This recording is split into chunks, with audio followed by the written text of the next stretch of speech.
Donc, si nos très chers panélistes sont avec nous ce soir, j'appelle Monsieur Saint-Paul Dieudonné à se présenter. Oui, bonsoir à toutes et à tous. J'espère que vous m'entendez. Oui, 5 sur 5. D'accord, je ne sais pas si les caméras doivent rester fermées ou bien. Oui, allez-y, faites-vous plaisir. D'accord, ouais, pas de souci. Donc, oui, bonsoir à toutes et à tous. Moi, c'est Saint-Paul Dieudonné, étudiant ingénieur en génie électrique et contrôle des systèmes industriels. Donc, actuellement, je suis à l'INSET Mohamedia et c'est un réel plaisir pour moi d'être là ce soir et pour apporter ma petite contribution. Merci. D'accord, merci bien, Monsieur Saint-Paul Dieudonné. Voilà, tout à l'heure, on reviendra voilà, sur vous pour votre présentation. Donc, à présent, on va appeler Monsieur Marcelin Soukoundré pour se présenter. Bonsoir à toutes et à tous. Moi, c'est Soukoundé Marcelin, étudiant burkinabé à l'École nationale supérieure d'informatique et d'analyse des systèmes, NCIAS Rabat. Et voilà, je suis là pour partager quand même mon expérience que j'ai pu acquérir durant toutes ces années et voilà, passer à la préparation des concours. Merci. D'accord, merci bien, Monsieur Soukoundé Marcelin. À présent, on va appeler Monsieur Bertrand Nguerma. Désolé si je ne prononce pas bien, à se présenter.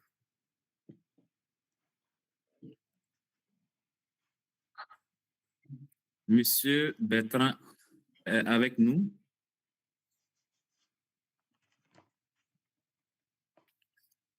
Est-ce que Bertrand est avec nous? On ne t'entend pas. Si tu es là, essaie de... Oui, D'accord. Donc, vas-y. Je suis là. D'accord. Vas-y. C'est la phase de J'avais un petit présentation. problème. S'il vous plaît, est-ce que vous pouvez... C'est juste la phase de présentation. Est-ce que tu me reçois? D'accord. Donc, je pense non, qu'on je va n'arrive continuer. pas.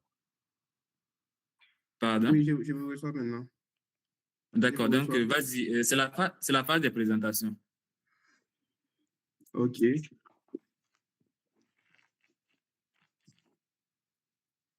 Alors, bonsoir à tous. J'espère que vous allez Oui, très bien. on te reçoit. Oui, vas-y, on te reçoit. OK. Je réponds au nom de Nguerma Sidoine Bertrand. Je suis étudiant en troisième année de cycle ingénieur à l'école Mohammedia d'ingénieur en filière génie minéral. C'est un réel plaisir d'être parmi vous ce soir et je vous souhaite bonne séance de webinaire. Soyez attentifs et écoutez bien les conseils de vos aînés. D'accord. Merci bien, monsieur Sidoine Bertrand. Voilà, comme il a si bien dit, soyez attentifs. Donc, pour ma part, moi, je vous invite à chercher de quoi noter, voilà, pour voilà, enregistrer les différentes informations qui seront présentées tout à l'heure par nos différents panélistes. Et aussi, n'oubliez pas de noter les questions et voilà, de préciser le panéliste à lequel la question est adressée. Ça va nous permettre de gagner en temps et voilà. Donc, comme je le disais, ce webinaire va suivre cette chronogramme. Premièrement, on va donner la parole aux différents panélistes qui ont préparé chacun une petite présentation. Ils vont vous présenter, voilà, c'est-à-dire leur école, leur parcours, les opportunités que leur école leur propose, et également, voilà, comment les conditions d'admission, voilà, et tout, les matières, les modules à étudier, à préparer pour le concours. Et après les trois présentations, on va passer à la phase des questions-réponses où toutes les questions seront posées et seront répondues. Donc, je vous invite vraiment à être attentifs, voilà, à noter ce qui est des informations qui seront partagées et aussi à noter les différentes questions que vous avez à poser. Donc, je vous rappelle que ce webinaire, c'est dédié aux grandes écoles d'ingénieurs, voilà, EMI, ENIM, toutes les écoles d'ingénieurs. Donc, n'hésitez pas à poser des questions. C'est le but, voilà, c'est vous informer et vous donner tout le bagage nécessaire pour préparer les concours. Donc, je ne vais pas être long. On va rentrer dans le vif du sujet et je vais donner la parole à M. Saint-Paul Dieudonné pour sa présentation. Donc, M. Dieudonné, vous avez la parole.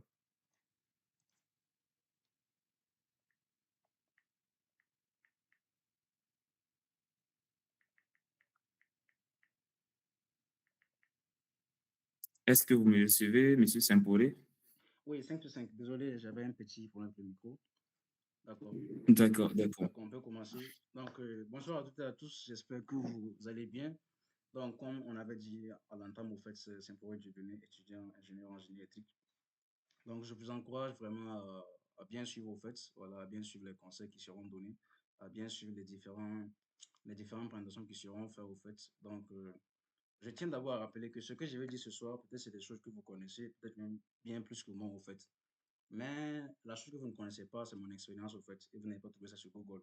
Mais sinon, à part ça, les différentes informations que je peux donner, ce sont des informations que vous pouvez retrouver sur le net, au fait. Maintenant, en ce qui est de ma propre expérience, vous n'allez jamais avoir ça sur Google, mais sur YouTube.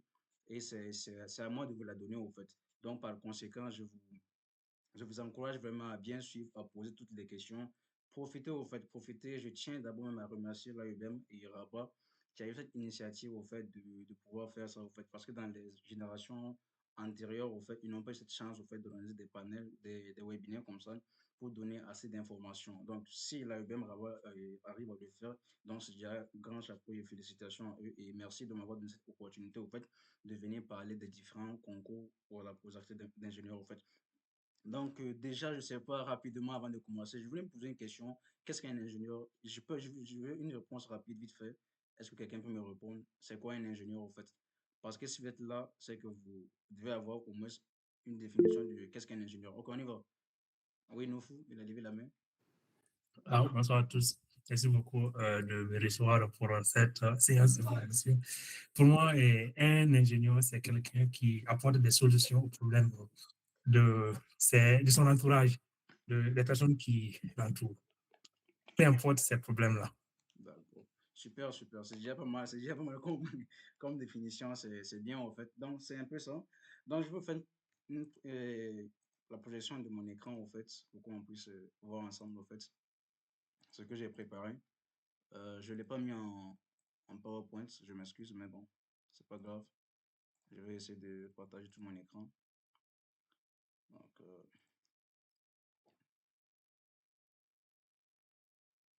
j'espère que c'est visible. Si c'est bon, vous pouvez juste réagir et vous me dire que c'est Oui, bon. je crois bien que ça peut aller. D'accord, super. Donc, comme dit à l'entame, au fait, moi, je viens de l'ENSET, au fait. Donc, je viens de l'ENSET. Donc, je vais vous parler un peu de l'ENSET, voilà, mon école dans laquelle je suis, au fait. Donc, l'ENSET a été inaugurée en septembre 1985. Elle a d'abord été sous la tutelle de la direction de la formation des cadres du ministère et de l'Éducation nationale avant d'être transférée au département de l'enseignement supérieur en juillet 2010. À partir de l'université, non, à partir de cette date, l'ENSET de Montmédia est devenu un établissement universitaire à accès régulé relevant de l'université Hassan II Mohamedia Casablanca. Depuis septembre 2014, notre institution relève désormais de l'Université Hassan II de Casablanca.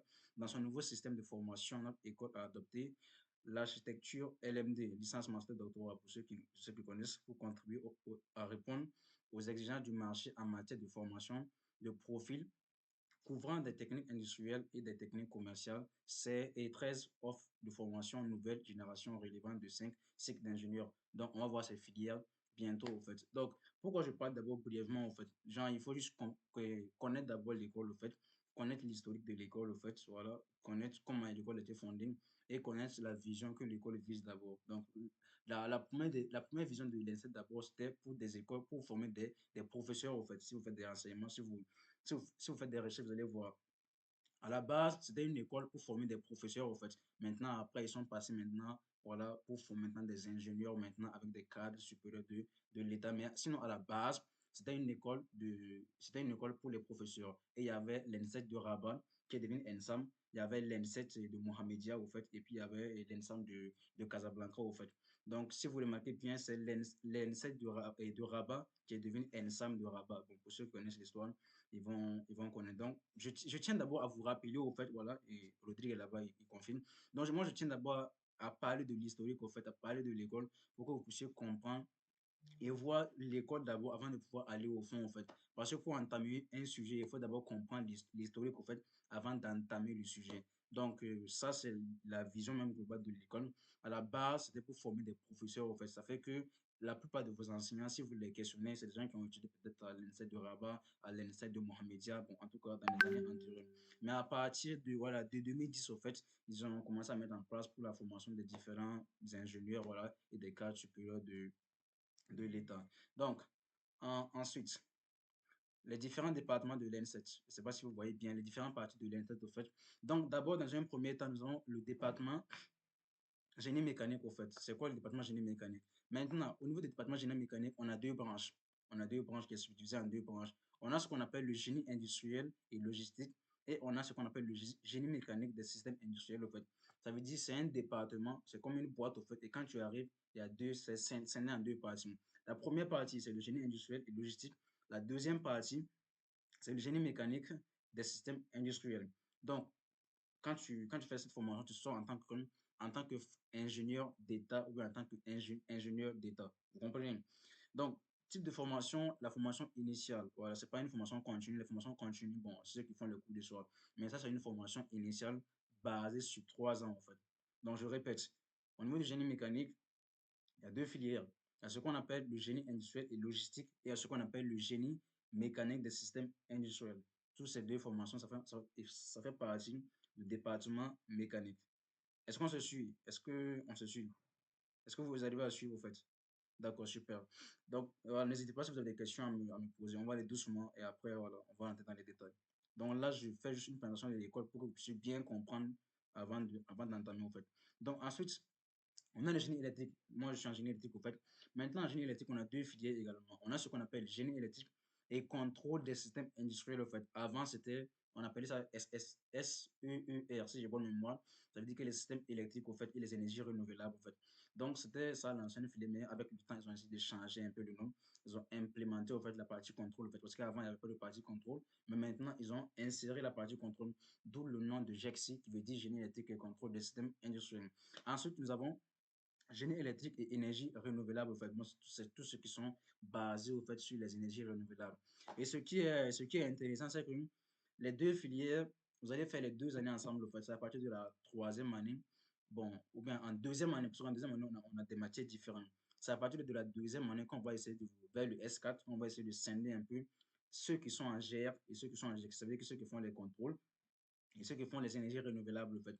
Donc, vous allez voir ces différents filets, c'est à vous de bien faire les choix, en fait. Mais généralement, en fait, voilà, GEXI, la filière dans laquelle je suis, c'est une filière qui propose des doubles diplomations, en fait.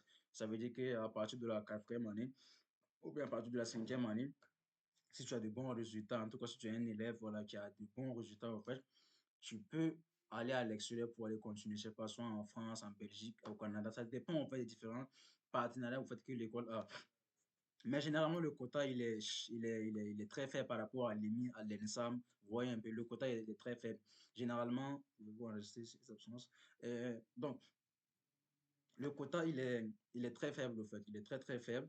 Donc, mais quand même, il y a un quota, voilà, il y a 2, 3, 4, mais ça dépend aussi de vos objectifs. Voilà, tout le monde ne veut pas aller étudier à l'extérieur, donc ça dépend de vos objectifs. Et ces deux formations, quand tu les fais, tu vas aboutir également en tant qu'ingénieur. Donc, j'espère que cette partie c'est compris. On va aller maintenant au niveau du département informatique, mathématiques et informatique. Bon, pour ceux qui aiment l'école, là, ça c'est ça c'est pour vous. Donc, on a département mathématiques et informatique. Voilà. Donc, dans ça, là-bas, on a beaucoup de filières. On a 3 filières, au fait.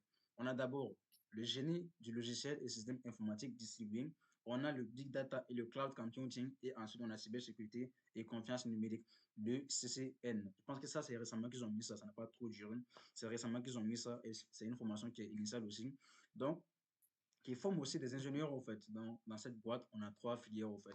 Donc, on a le département mécanique, on a le département de l'informatique et on a le département électrique. Et aussi, on a des masters, au fait. Moi, je ne parle pas des masters vu que ce n'est pas dans la thématique. On parle ici de purement un cycle ingénieur. Et ça peut-être l'IBM Rabat peut organiser un jour pour les masters ou pour les licences. Donc, ça sera un plaisir de présenter ça. Sinon, au-delà des cycles ingénieurs, il y a les masters, il y a les licences professionnelles, au fait. Donc, on va parler des conditions d'accès, au fait. Donc, d'abord, je vais lire l'attention. J'ai dit attention ici. Cette formation est supposée d'être modifiée. Ça veut dire que les conditions sont modifiables en fonction des années, en fait. Donc, s'il vous plaît, n'allez pas dire que je vous ai dit que c'est moi qui ai dit ça. je l'ai pris sur le net, je l'ai pris au niveau de l'école. Donc, ça veut dire quoi? Ça veut dire que ça peut changer en fonction des années. C'est pas quelque chose qui est figé et chaque année, c'est ça. C'est en fonction des années, en fait, que ça peut changer. Donc, n'allez pas me créer des problèmes. Donc, on continue. Donc, pour les conditions, en fait, d'abord, les conditions par concours, en fait. On parle des conditions par concours. Cycle d'ingénieur, conditions d'accès, au fait. Donc, pour les titulaires de type ou équivalent, voilà, les BTS, les DUC, les DUT, les DUS, en tout cas, ça, c'est un bac plus 2, au fait. Donc, après, il faut avoir obtenu le diplôme en 4 semestres, au fait. Voilà, en 4 semestres, ça veut dire que pendant 2 ans, faut pas, on va dire que le DUC ou bien le DUS, c'est un diplôme de 2 ans. Et toi, tu vas l'obtenir en 3 ans, en fait. Tu n'es pas vraiment éligible. Tu n'es pas vraiment éligible. Et avoir une moyenne généralement supérieure ou égale à 12. Et ça, j'insiste beaucoup, en fait, j'insiste. La moyenne doit être supérieure ou égale à 12. Non, moi, je préfère même supérieur à 12 voilà, pour te sécuriser, au fait. Vous comprenez? Parce que si tu as 12 pile, au fait, bon, je pense que tu vas faire la licence, hein, je t'assure. Si tu as 12 pile, tu vas faire la licence. Donc, en tout cas, il faut espérer une moyenne qui est supérieure à 12, au fait, et c'est pas difficile de l'avoir, en fait. Avec une bonne concentration et une discipline de travail, tu peux même avoir plus que les 12 et tu te mets un peu en sécurité. Et c'est bien possible. Maintenant, ça, c'est pour ceux qui ont un bac plus 2. Ensuite, maintenant, ceux qui ont la licence, au fait, voilà. Pour les titulaires de licence scientifique, technique, voilà, licence professionnelle, licence d'études fondamentales, études professionnelles scientifiques, en tout cas, ça, votre condition aussi. Il faut avoir la licence en 3 années après le baccalauréat, au fait. Et j'aimerais souligner un point, au fait. Pour ceux qui veulent intégrer les écoles d'ingénieurs avec la licence, il y a cette possibilité, au fait, de pouvoir intégrer en deuxième année, au fait. Ça veut dire qu'il n'y a pas de concours. Généralement, il n'y a pas de concours, au fait. En tout cas, de ce que je connais, il n'y a pas de concours. La candidature se fait par étude de dossier, au fait. On essaie d'étudier ton dossier pour voir si ton dossier est consistant. Maintenant, si ton dossier est consistant, en fait, si tu as de bonnes moyennes, on peut t'intégrer directement à la deuxième année, au fait. Vous voyez, directement à la deuxième année. Maintenant, le problème, c'est à quel niveau? C'est pour intégrer la première année. Généralement, pour la première année, il y a des concours à faire, au fait. Mais si tu as la licence, je répète, si tu as la licence, tu peux demander à intégrer une école d'ingénieur en deuxième année. Et je connais beaucoup qui l'ont fait et qui marchent très bien, en fait. Maintenant, si tu ne pas cette voie classique, après le 2, après le DUT, tu peux aller faire un concours, en fait. Donc, ça aussi, c'est la possibilité. Donc, le troisième critère, avoir obtenu 2 mentions au moins assez bien. Donc, assez bien, c'est supérieur ou égal à 12. Donc, c'est pas quelque chose qui est difficile à faire. Je pense que vous pouvez le faire si vous bossez vraiment. Je répète encore, ce programme est susceptible d'être modifié, ça dépend des différentes années. Donc, pour la préparation, en fait, je vais briefer un peu pour la préparation. Et à l'INSET, généralement, qu'est-ce qu'ils font, en fait? Je parle de l'INSET spécifiquement. À l'INSET, qu'est-ce qu'ils font? Ils font principalement 2 matières. D'abord, les mathématiques et ensuite, les matières de spécialité. Je remonte ici pour vous expliquer un peu. D'accord, je remonte ici.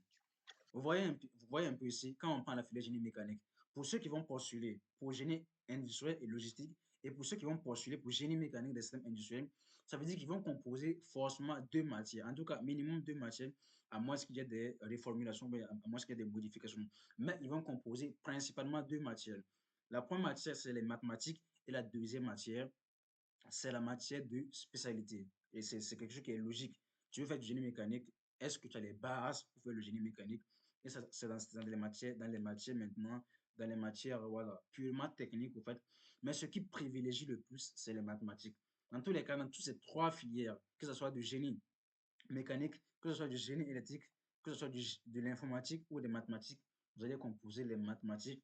Et la deuxième filière que vous allez composer voilà, des matières de spécialité, en fait. Ici, les matières de spécialité, les matières de spécialité ici, on peut parler ici de génie industriel, voilà, et logistique. Les matières de spécialité, ça peut être peut-être je sais pas moi, ça peut être de l'automatique ou bien l'automatisme, ça dépend, voilà. Ici, matière de spécialité, ça peut être, voilà, purement des réseaux électriques ou bien, voilà, contrôle des systèmes. Et puis ici, en big data, ça peut être de l'informatique, langage C ou bien du Python, du Java, JavaScript, voire du Pascal. Ça dépend, en fait, de la matière, au fait, voilà, qui va viser, au fait.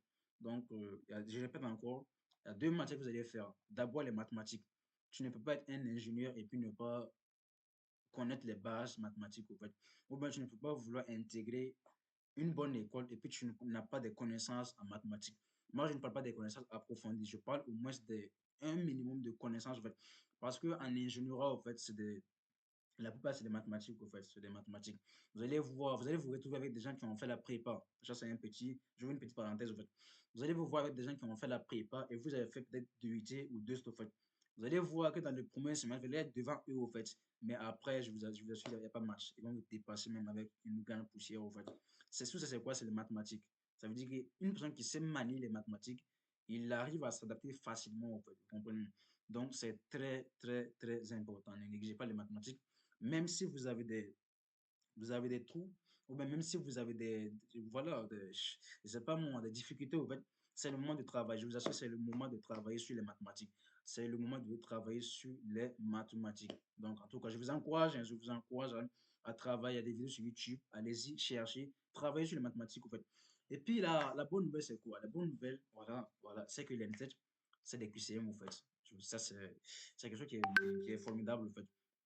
À l'INSET, c'est des QCM. Donc, tu, on te donne, en fait, et on te donne le sujet, on te donne le fait, la question, en fait. Tu calcules la question et puis, directement, tu peux vérifier voir si la réponse est au niveau voilà, des réponses, des solutions qu'ils ont proposées, en fait. Et ça devient plus facile, au fait. Ça devient plus facile. Soit c'est ça, soit c'est pas ça, au fait. Vous voyez? Donc, ça devient un peu, je dirais pas facile, mais quand même, ça va par rapport à l'EMI. Je pense à Pierre connaît bien. Là-bas, il y a les mathématiques qui sont vraiment coincées, tout ça. Là. Quand même, j'ai fini de composer l'EMI, quand je sais que je n'allais pas avoir. Ça, c'est clair. Et puis, j'étais même pas dessus. Ils sont nombreux ici, ils sont connectés. Ils savaient qu'ils n'allaient pas avoir. Là, ça blague pas là-bas. Là-bas, ça blague pas. Quand tu. Vous vouliez, mais. C'est sérieux, hein, c'est sérieux. Rodrigue me met là-bas. Quand nous on a composé, quand on a composé l'EMI, on est sorti. Non, on savait que ça c'est mort. Tu peux même pas avoir. Même si on te dit ça en rêve, tu ne vas pas avoir. Quand tu n'as pas, mais c'est compliqué. Mais voilà, donc c'est un peu ça. Chacun connaît son niveau. Chacun, chacun, chacun connaît son niveau. En tout cas, je vous encourage vraiment pour ceux qui visent les mi ou bien en tout cas les autres écoles, les high level là, les mathématiques c'est les bases. Tant que tu ne maîtrises pas les mathématiques, tu ne vas pas passer en tout cas. Donc, voilà, on Je vous revient. rappelle que c'est pas pour vous fatiguer, pour vous flatter. Hein. Essayez d'avancer un peu parce que le temps est notre D'accord, ennemi. d'accord. Tu as 5 minutes maintenant pour terminer. D'accord, je savais que je n'ai pas avoir assez de temps pour faire ça, mais bon, c'est pas grave, on va aller rapidement. Donc, ensuite, on a Voilà. s'entraîner, entraînez-vous, voilà, pas des vrais examens, en fait. Ça veut dire que faire des anciens sujets, travailler chronométriquement, voilà, corriger toutes les erreurs, en fait. Donc, ça, je vous dis, vous avez encore le temps, c'est pas encore trop tard. Et même, c'est très bien. Si tu te connais ce soir, c'est que tu as encore le temps, en fait, de préparer, de corriger ce qui a corrigé.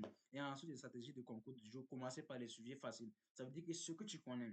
Et Pierre disait quelque chose d'important hier, en fait. Il dit que même s'il y a 10 questions et que tu connais 2 questions, au moins les 2 questions que tu connais là, arrive à bien faire ça, en fait. Même si la suite n'est pas ça, arrive à bien faire. Parce que c'est quoi l'inconvénient? L'inconvénient, c'est que tu peux connaître, en fait, genre, tu peux connaître la suite de la réponse. Mais quand on lit en haut, c'est faux, en fait. Ça démotive pour pouvoir continuer à beaucoup corriger. Alors qu'en bas, tu peux bien connaître la réponse.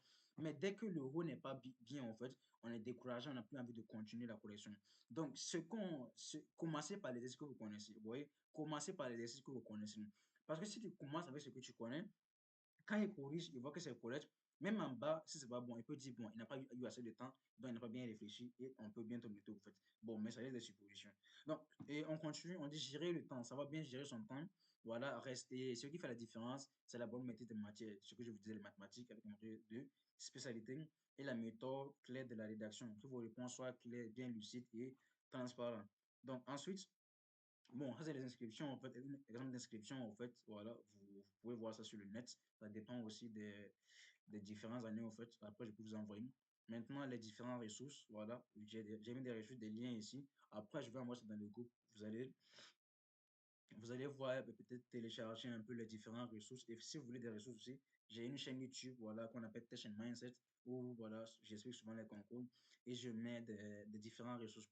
Donc, voici un peu la conclusion. En fait, j'ai pas eu assez de temps pour dire ce que je voulais faire, en tout cas, mais quand même, le temps qu'on m'a accordé, j'espère que j'ai apporté quelque chose. Et je finis par là, avant de faire des questions, juste en 1 minute pour finir rapidement. En tout cas, je vous encourage, en fait, là, je ne vais pas parler de ça, mais le premier critère même pour faire un concours, c'est la confiance en soi, en fait. Et la confiance en vous, vous n'avez rien à perdre, en fait. Vous n'avez rien à perdre.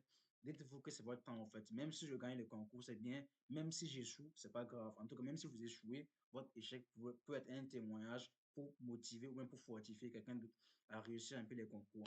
Bon, en vrai, le temps qu'on m'a donné, ça ne me permet pas de bien aller au fond. Mais voilà, je préfère m'arrêter là. Et comme il y a d'autres personnes aussi, je pense qu'ils apporteront quelque chose de plus. Et voilà, merci beaucoup. Je suis à la fin de ma présentation. Merci.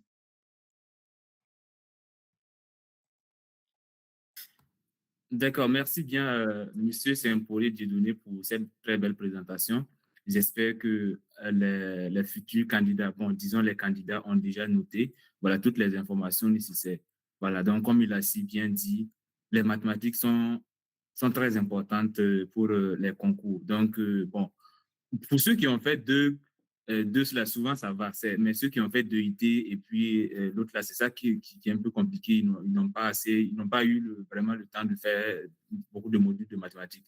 Mais c'est pourquoi l'AIBM Rabat a vraiment pris cette initiative d'organiser ce panel-là vraiment très tôt pour que vous puissiez avoir les informations à temps avant de, voilà, pour commencer les préparatifs. Ne dites pas que, bon, je l'ai dit hier et je vais le redire aujourd'hui, ne dites pas que, bon, les concours, c'est en juin, donc je vais attendre juin. En juin, tu vas voir que, bon, le temps là, tu n'as même pas le temps et puis voilà.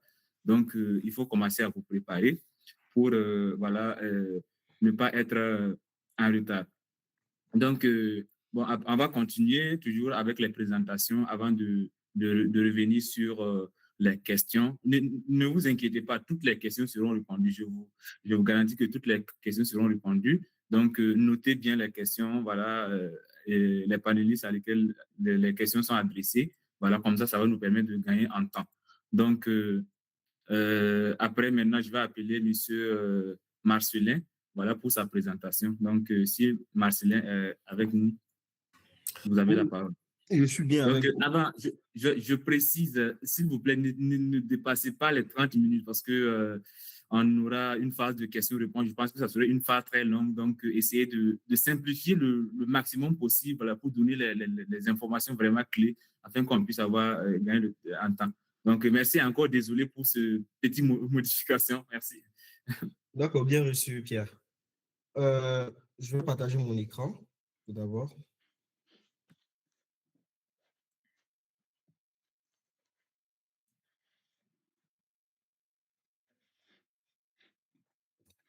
Je ne sais pas si vous voyez mon écran. Oui, à mon sens, oui. OK. D'abord, avant de commencer la présentation de mon école, je vais d'abord moi me présenter le parcours que j'ai pu suivre. D'abord, je reprends au nom de Soukoumde Marcelin et je suis étudiant burkinabé de la promotion 2021. Et il faut savoir en fait que ma première année au Maroc, je l'ai passée en 2UT informatique, voilà, à l'EST Dakhla. Donc, aujourd'hui, je suis à l'ENSIAS, la plus grande école d'informatique au Maroc ici. Et c'est pour vous dire en fait que tout est possible. Il y a un grand, plus ou moins, un grand homme qui disait, par exemple, que la connaissance, c'est la seule ressource, en fait, qui s'accroît lorsqu'on la partage. Donc, c'est pourquoi, en fait, je suis là pour partager mon expérience et vous encourager également. Il y a un dicton aussi qui dit que quand c'est dur, seuls les durs avancent. Donc, c'est dans ce sens-là qu'on va essayer de voir plus ou moins. Donc, l'ENSIAS, déjà, comme je l'ai dit tantôt, c'est la première école d'ingénieurs en informatique au Maroc et elle a été fondée en 1992.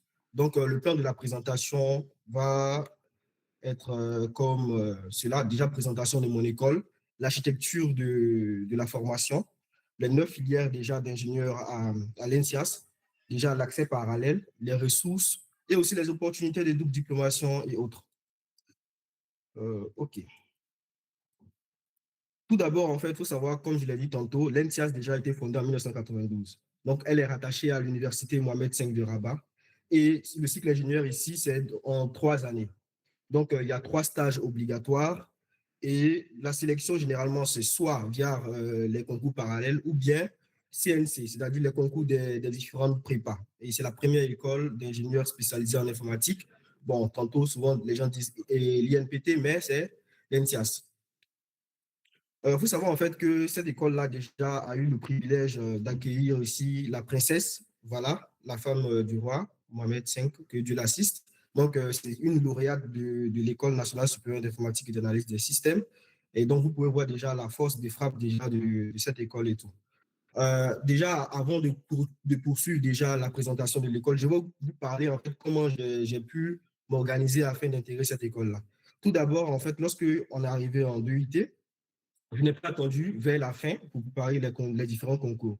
Donc, déjà, en 2UT, on ne faisait pas les maths, on ne faisait pas les physiques, c'était plus en fait les trucs en rapport avec l'informatique et tout. Mais moi, ce que je faisais, c'est que je me renseignais aux côtés des gens qui sont à la faculté et tout. Donc, je prenais leurs cours et lorsque je rentre à la maison, je fais un programme de la faculté. Et le matin, je passe sur les cours voilà, en 2UT et tout. Donc, c'est comme ça, moi, je préparais mes différents concours. Et aussi, j'essayais en fait d'approcher les anciens sur LinkedIn, par exemple. Je contactais les gens de l'ENSIAS, les gens de l'INPT, etc., pour voir comment eux, ils ont fait. Donc, c'est tout ça là, je vais synthétiser pour vous partager. On va continuer. Déjà, l'architecture, déjà à l'ENSIAS, c'est un peu en fait une année de tronc commun. C'est-à-dire les 9 filières, en fait. La première année, vous êtes répartis en différents groupes. Généralement, je crois c'est jusqu'à 8 groupes. Et chaque année, il y a près de 280 étudiants, 380, bon, 300 étudiants comme ça, par là. Donc, la première année, déjà, vous êtes en tronc commun. Ensuite, la deuxième année, maintenant, chacun ira dans sa filière. L'objectif, en fait, de l'ENSIA, c'est d'abord de donner aux élèves ingénieurs une base solide en informatique. Donc, les 9 filières à l'ENSIAS, il y a d'abord le BI, Business Analytics et tout, génie de la data, génie logiciel. Il y a aussi ingénierie digitale pour la finance, la filière voilà, que je suis actuellement. Il y a Data and Software Engineer, il y a cybersécurité, il y a supply chain et il y a l'intelligence artificielle. Il faut savoir ici que la plupart des élèves ingénieurs à l'ENSIAS ont ce qu'on appelle double casquette. C'est-à-dire que vous avez une casquette informaticien et une casquette, par exemple, d'une autre formation. Moi, par exemple, j'ai une casquette d'informaticien et une casquette de financier aussi. Donc, bon, je me suis plus orienté dans le domaine de la finance. Donc, la première année, c'est, comme je l'ai dit, tronc commun et après, maintenant, chacun ira dans ses différentes filières. Maintenant, lorsque vous allez passer le concours déjà, vous allez donner en fait des vœux, sélectionner en fait les filières que vous voulez par ordre de préférence. Et après cela, en fait, en fonction de votre classement au niveau du concours, vous serez affecté en fait aussi à ces différentes filières-là. Mais ne vous inquiétez pas, si vous êtes affecté dans une filière que vous n'appréciez pas trop, il y a la possibilité en fait de faire un changement de filière au niveau de la deuxième année. Mais ça, c'est conditionné à ce que vous ayez en fait une bonne note ou encore vous soyez bien classé en fait pendant la première année, c'est-à-dire l'année des troncs communs. Donc, j'ai plusieurs amis, par exemple, qui ont quitté génie logiciel pour venir en finance. D'autres ont quitté, par exemple, data science pour se retrouver en cybersécurité, ainsi de suite. Donc, c'est un peu comme ça. Les 9 filières ici que j'ai essayé de synthétiser. Déjà, je vais parler de ma filière spécifiquement parce que c'est la filière que je m'y connais bien. Déjà, c'est au Maroc, ici, c'est la seule filière déjà qui est attachée en fait au CFA Institute. Déjà, c'est le certificat le plus prestigieux dans le monde de la finance. Donc, notre programme est aligné en fait à un programme américain. Donc, plus ou moins nos modules et tout de finance sont rattachés en fait voilà, à cet institut-là.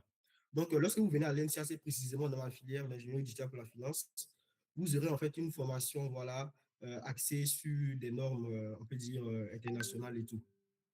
Et bon, comme je l'ai dit, c'est la seule au Maroc et voilà. Et il y a les opportunités de double diplomation que je vais évoquer encore bon, dans les slides qui suivront. Donc, accès au concours et voilà, les conditions d'accès. Déjà, pour accéder à l'ENSIAS, il ne faut pas avoir l'âge, c'est-à-dire 22 ans ou plus. Donc, la limitation d'âge, c'est 22 ans. Ensuite, mais ne vous inquiétez pas, il y a aussi, bon, j'ai encore en fait des gens qui ont 25 ans qui ont pu accéder à l'ENSIAS, mais on va en parler. Et comme je l'ai dit aussi, soit par concours national commun ou voilà, concours parallèle, c'est-à-dire le 2UT, le DEUG. Donc, il faut avoir la mention bien, déjà durant en fait, vos 2 ans, vos 2 années à la fac ou à l'EST. Et aussi, bon, tout dépend en fait de l'année. Il y a des années en fait où des gens ont voilà, de très très bons profils et tout. Donc, il faut maximiser ces chances-là, votre chance en ayant au minimum 15, parce que c'est une école très très sélective et qui ne rigole pas. Par exemple, l'année dernière, par exemple, il y a des gens qui m'ont contacté parce qu'ils ont été présélectionnés. Et l'ENSIAS, en fait, les a contactés après pour leur dire que non, ils ont menti sur quelques documents. Voilà, quelques documents étaient un peu flous, ou bien des diplômes, en fait, qui n'étaient pas éligibles et tout, et ils ont quand même postulé. Donc, il faudra faire beaucoup attention à ça. Et aussi, il y a des gens, par exemple, qui intègrent l'ENSIAS grâce à la licence. Mais ici, en fait, c'est un peu spécial. L'ENSIAS, en fait, a, on peut dire, une politique, en fait, de promotion de l'excellence. Donc, elle va aller, par exemple, piocher les premiers de chaque filière déjà à la faculté. Donc, il y a ce quota-là, en fait. C'est-à-dire que si vous n'avez pas pu accéder à l'ENSIAS durant les 2 années, il est possible d'intégrer à l'ENSIAS à la 3e année. Mais il faut être major de sa promotion. Et donc, je connais plusieurs personnes qui ont intégré l'ENTIAS grâce à ça. Mais bon, plus ou moins, ces deux voies en fait, mènent voilà, au titre d'ingénieur NTIAS et tout. Ensuite, concernant les ressources pour préparer le concours et tout. Bon, les ressources, j'ai essayé de faire, on peut dire en fait, un Google Drive. Ce Drive-là, je l'utilisais depuis 2021. Donc, je vais essayer de vous présenter cela. Un instant, je vais partager l'autre côté.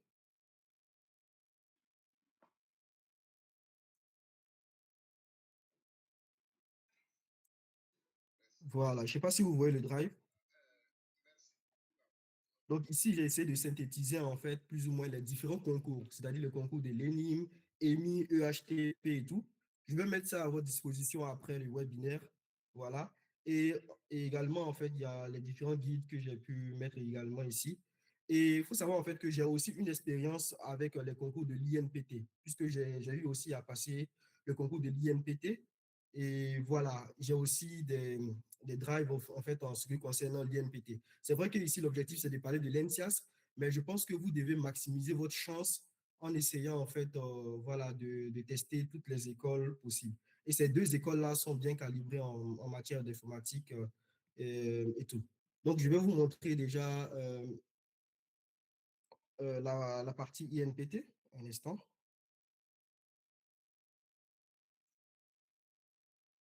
Voilà.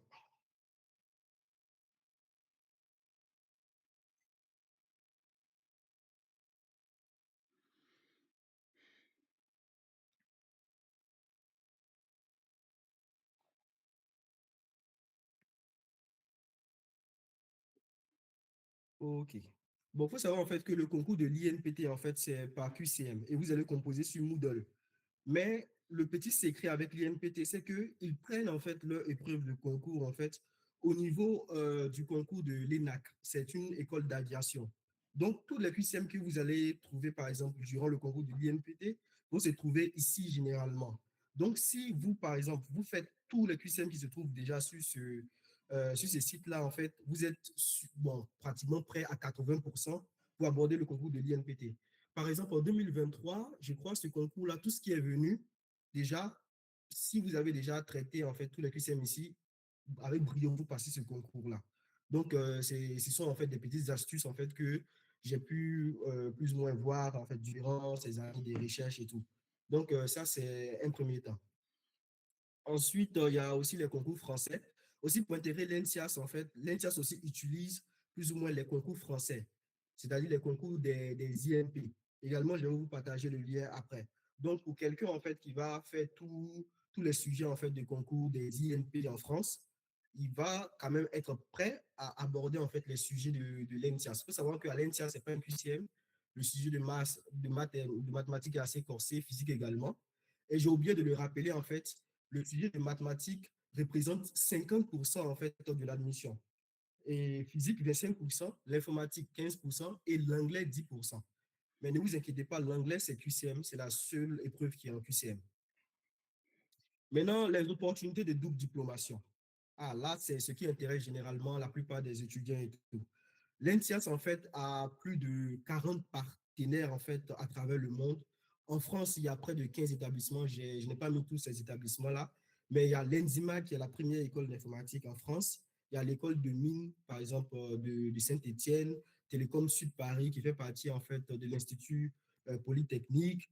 Il y a aussi l'ESI, ces genre de trucs. Au Canada, il y a Polytechnique Montréal, il y a l'école de technologie supérieure, il y a l'école de Sherbrooke également, en Espagne, en Finlande et tout. Donc, pour intégrer, par exemple, pour pouvoir être accepté en double diplomation, il faut se concentrer en fait sur l'S1, S2. Parce que le tronc commun, c'est ce qui détermine en fait votre admission à la double diplomation, par exemple. Donc, il faut être bien classé dans la promotion et pour pouvoir en fait avoir le privilège d'aller en double diplomation. Le S3, c'est juste en fait une note éliminatoire. Il faudrait juste dépasser la médiane. Euh, voilà, c'est un peu ça. Donc, maintenant, généralement, les doubles diplomations, on exige le fait d'avoir, en fait, le TOEIC ou le TOEFL, etc.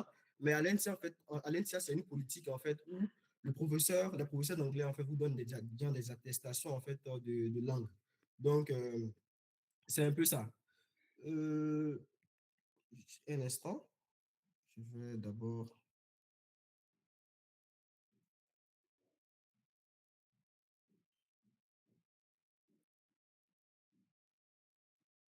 Voilà. Donc, je vais reprendre encore. C'est un peu ça. Ensuite, les opportunités. Il faut savoir en fait que l'INSEAD en fait organise en collaboration avec l'INSEA et l'INPT ce qu'on appelle en fait le Forum Génie Entreprise, qui regroupe les trois grandes écoles en fait de Medina Arifran. Et nous invitons par exemple les grandes entreprises à venir en fait. Et le taux d'insertion à l'INSEAD c'est de 100%. Tout le monde trouve généralement du travail.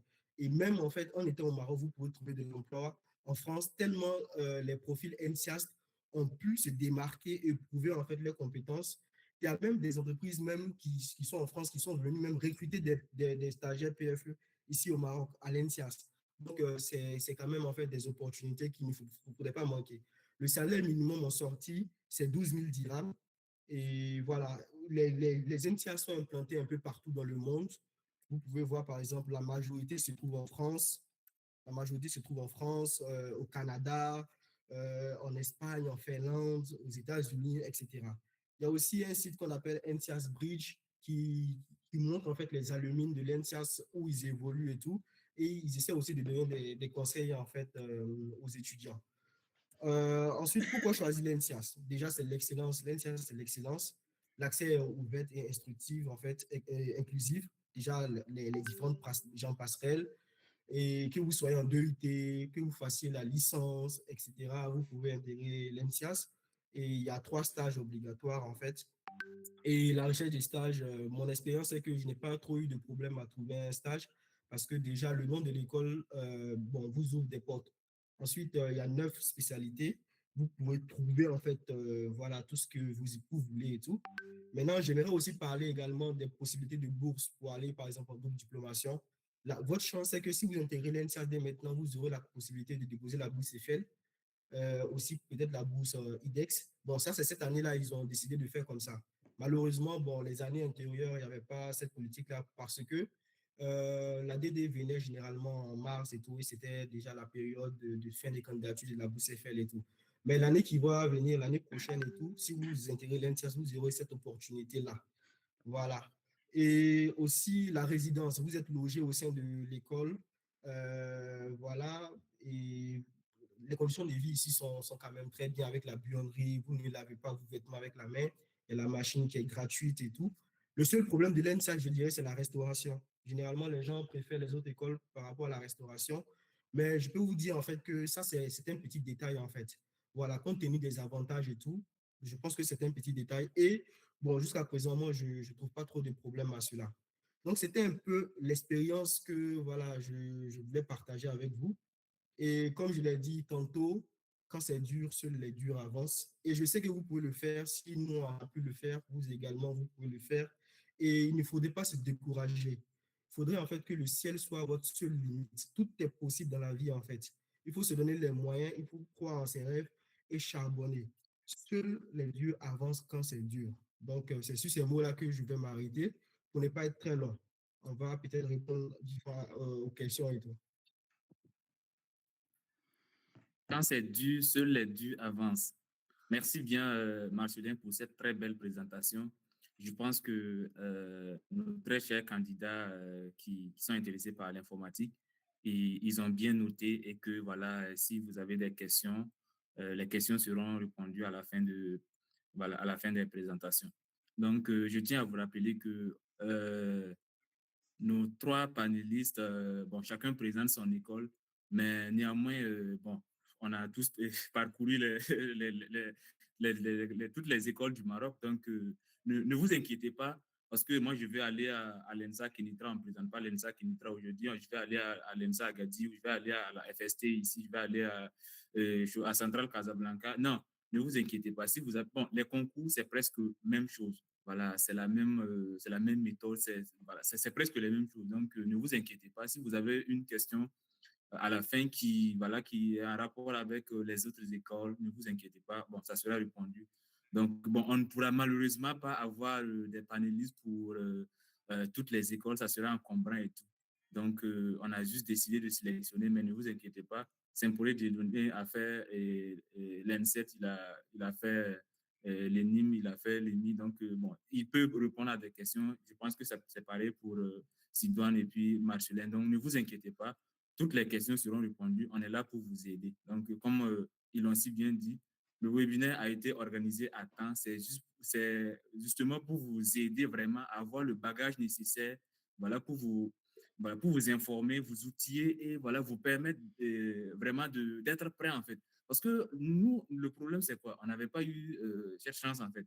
À la dernière minute, voilà, on était là, tu es paniqué, tu ne sais même pas, voilà, tu vois une école, tu rentres sur l'application, tu vois une école qui envoie une annonce de candidature, tu es là, tu ne sais même pas, tu es obligé de rentrer sur le site de l'école, savoir comment ça se passe, tu ne sais même pas. Bon, moi, je vous raconte un petit peu mon histoire. À l'EMI, moi, je n'ai pas été retenu à l'EMI parce que je ne savais pas que quand tu finis de remplir le formulaire, tu dois tirer le formulaire, amener dans ton école d'origine. Ils vont mettre le cachet pour authentifier tes informations et puis tu vas revenir scanner. Donc, moi, j'ai omis cette partie-là. Et quand j'ai fini de remplir directement, j'ai envoyé et ma candidature n'a pas été retenue. Donc, je pense que vous qui êtes là ce soir, vous ne serez pas dans la même situation que moi. Et c'est la raison pour laquelle le webinaire a été organisé à temps. Donc, on va avancer avec notre dernier panéliste. Et à la fin, on va revenir sur les différentes questions. J'ai des questions à poser aux panélistes. Et voilà, vous aussi, toutes vos questions seront répondues. Ne vous inquiétez pas. Donc, sans plus tarder, je vais donner la parole à M. Sidoine pour sa présentation. Donc, vous avez la parole. OK, merci beaucoup à M. Pierre et aussi aux panélistes qui ont déjà intervenu. Sans plus tarder, je vais vous faire un partage d'écran.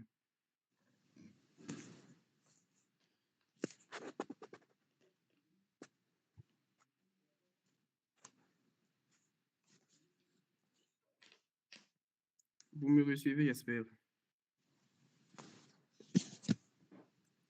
OK. Oui. Sans plus tarder, je vais me présenter encore une fois de plus. Je suis l'élève ingénieur officier de réserve Nonguerma Sidoine Bertrand à l'école Mohamed d'ingénieur dans la filière génie minéral. Alors ce soir, je suis là pour vous partager mon expérience et aussi vous donner des informations relatives non seulement à mon école, mais aussi à toutes les écoles d'ingénieurs au Maroc. Donc, j'aimerais commencer aussi par une petite phrase comme quoi, si j'ai pu le faire, vous pouvez aussi le faire.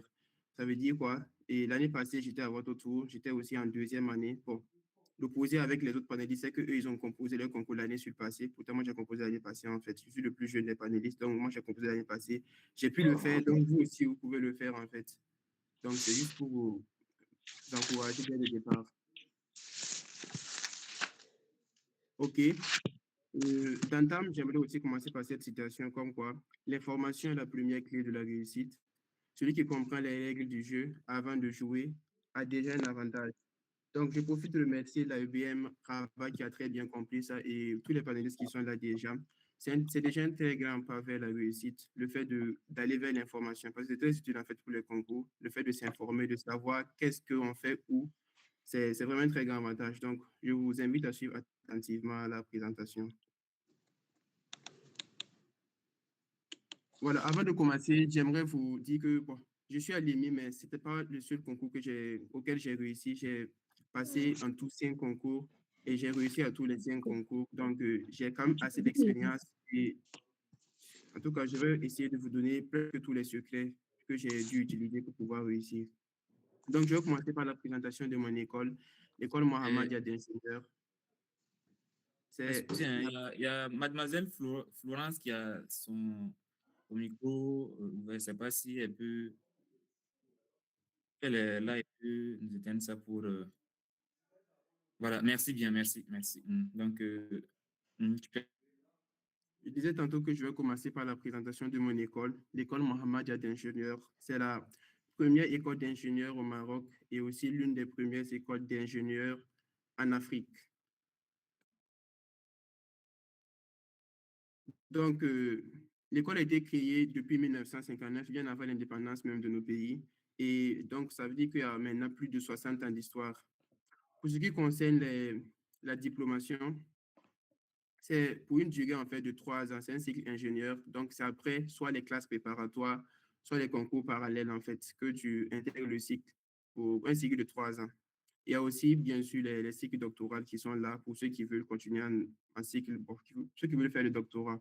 Et pour ce qui concerne le réseau, l'EMI, en fait, a le plus grand réseau d'ingénieurs au Maroc ici, vu que c'est la première et la plus grande école d'ingénieurs, parce que déjà chaque année, c'est pas moins de 400 ingénieurs, en fait, que l'EMI forme. Donc, c'est la plus grande école d'ingénieurs. Et pour la cause, on a quand même beaucoup de lauréats, ce qui fait de l'EMI quand même un, un très grand réseau. Et qui parle de réseau parle beaucoup d'avantages pour les étudiants qui sont à l'EMI, parce que le fait de, voilà, de se rendre à quelque part et de s'identifier comme étant étudiant de l'EMI peut vous donner plusieurs avantages.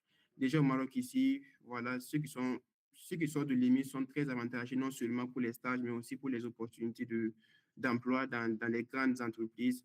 Et généralement, ceux qui sortent des grandes écoles comme l'EMI, bon, ils ont un salaire de départ assez intéressant. Et c'est aussi l'un des avantages. Tout ça, c'est pour vous encourager en fait à vous préparer et aussi, bon, peut-être opter pour l'EMI si cela vraiment vous convient. OK.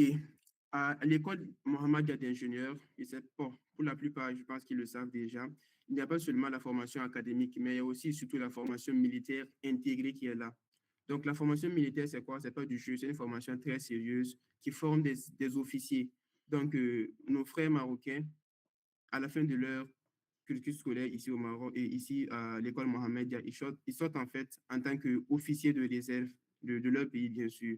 Et nous qui sommes des pays étrangers, on reçoit bien sûr la même formation que, il n'y a pas de, il n'y a pas de différence en fait. On reçoit la même formation. Mais sauf que nous, vu que nous ne sommes pas dans notre pays, on ne peut pas sortir en fait avec un titre en fait d'officier de réserve en fait de notre pays. Du coup, on reçoit une attestation qui prouve qu'on a suivi la formation militaire. Et la formation militaire, en fait, ça a le but d'instaurer en fait la discipline et la rigueur. Parce qu'ici à l'école Mohammed, il y a d'ingénieurs et par rapport aux autres écoles d'ingénieurs, il n'y a pas de grève. Les grèves sont strictement interdites en fait. Voilà, parce que c'est le régime militaire. Donc, vous êtes déjà même dès les premières heures de cours avec les militaires, on nous a fait comprendre que nous ne sommes plus des civils. Nous ne sommes plus des civils. Nous avons le statut de militaire d'ailleurs. Donc, c'est assez sérieux. Pour la discipline, qui parle de discipline, en fait, quand la discipline est là, la formation suit automatiquement, en fait. Donc, le leadership opérationnel, le statut d'officier de réserve que j'ai tantôt mentionné, et aussi la préparation aux responsabilités civiles et militaires. Généralement, je ne sais pas si vous avez fait attention, mais au Maroc, ici, pour les walis, la nomination des walis ou des grands responsables, généralement, ce sont les anciens de cette école, en fait, ils n'ont. Mais bon, ça concerne uniquement les Marocains, c'est un avantage, voilà, purement pour les Marocains, en fait, parce ils savent quand même le poids de l'école.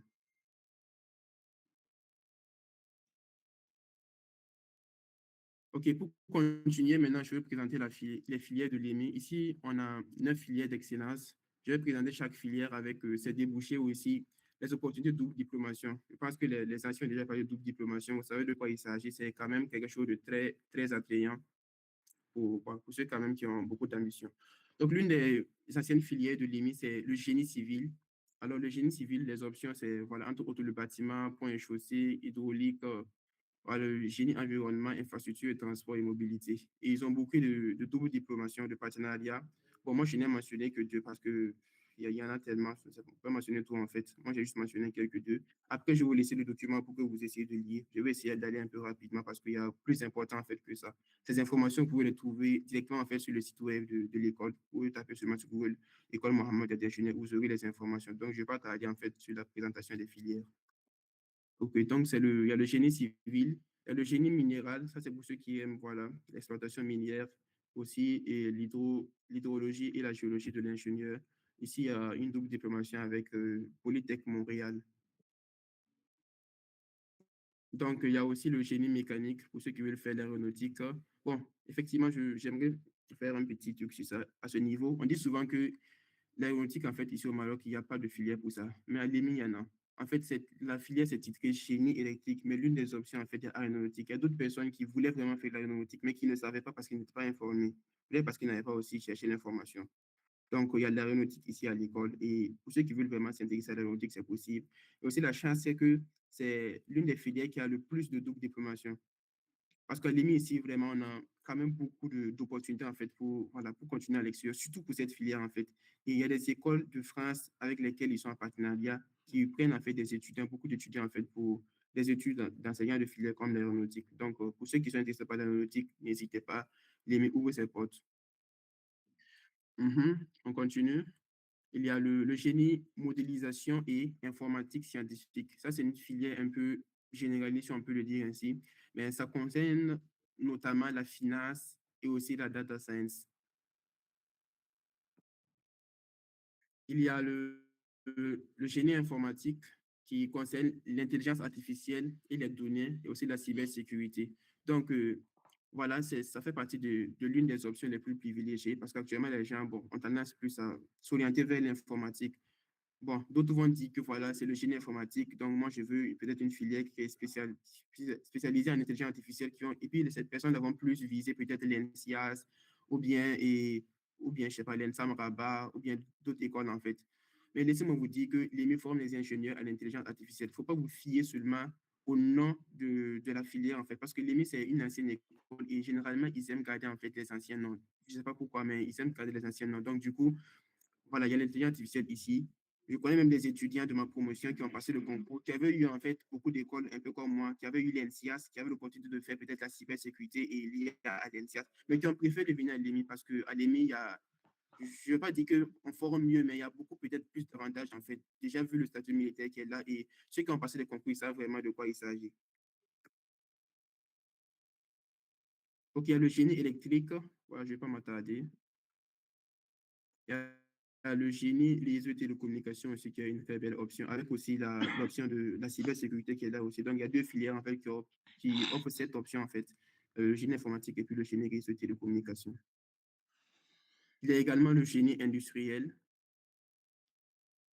le génie des procédés industriels aussi, avec, bon, ça c'est une filière généraliste, parce que, bon, dans le procédé industriel, il n'y a pas beaucoup d'options, en fait, ils font presque tout. Donc, c'est une double diplomation dans la meilleure école d'ingénieurs en France, l'IX, pour ceux qui le savent.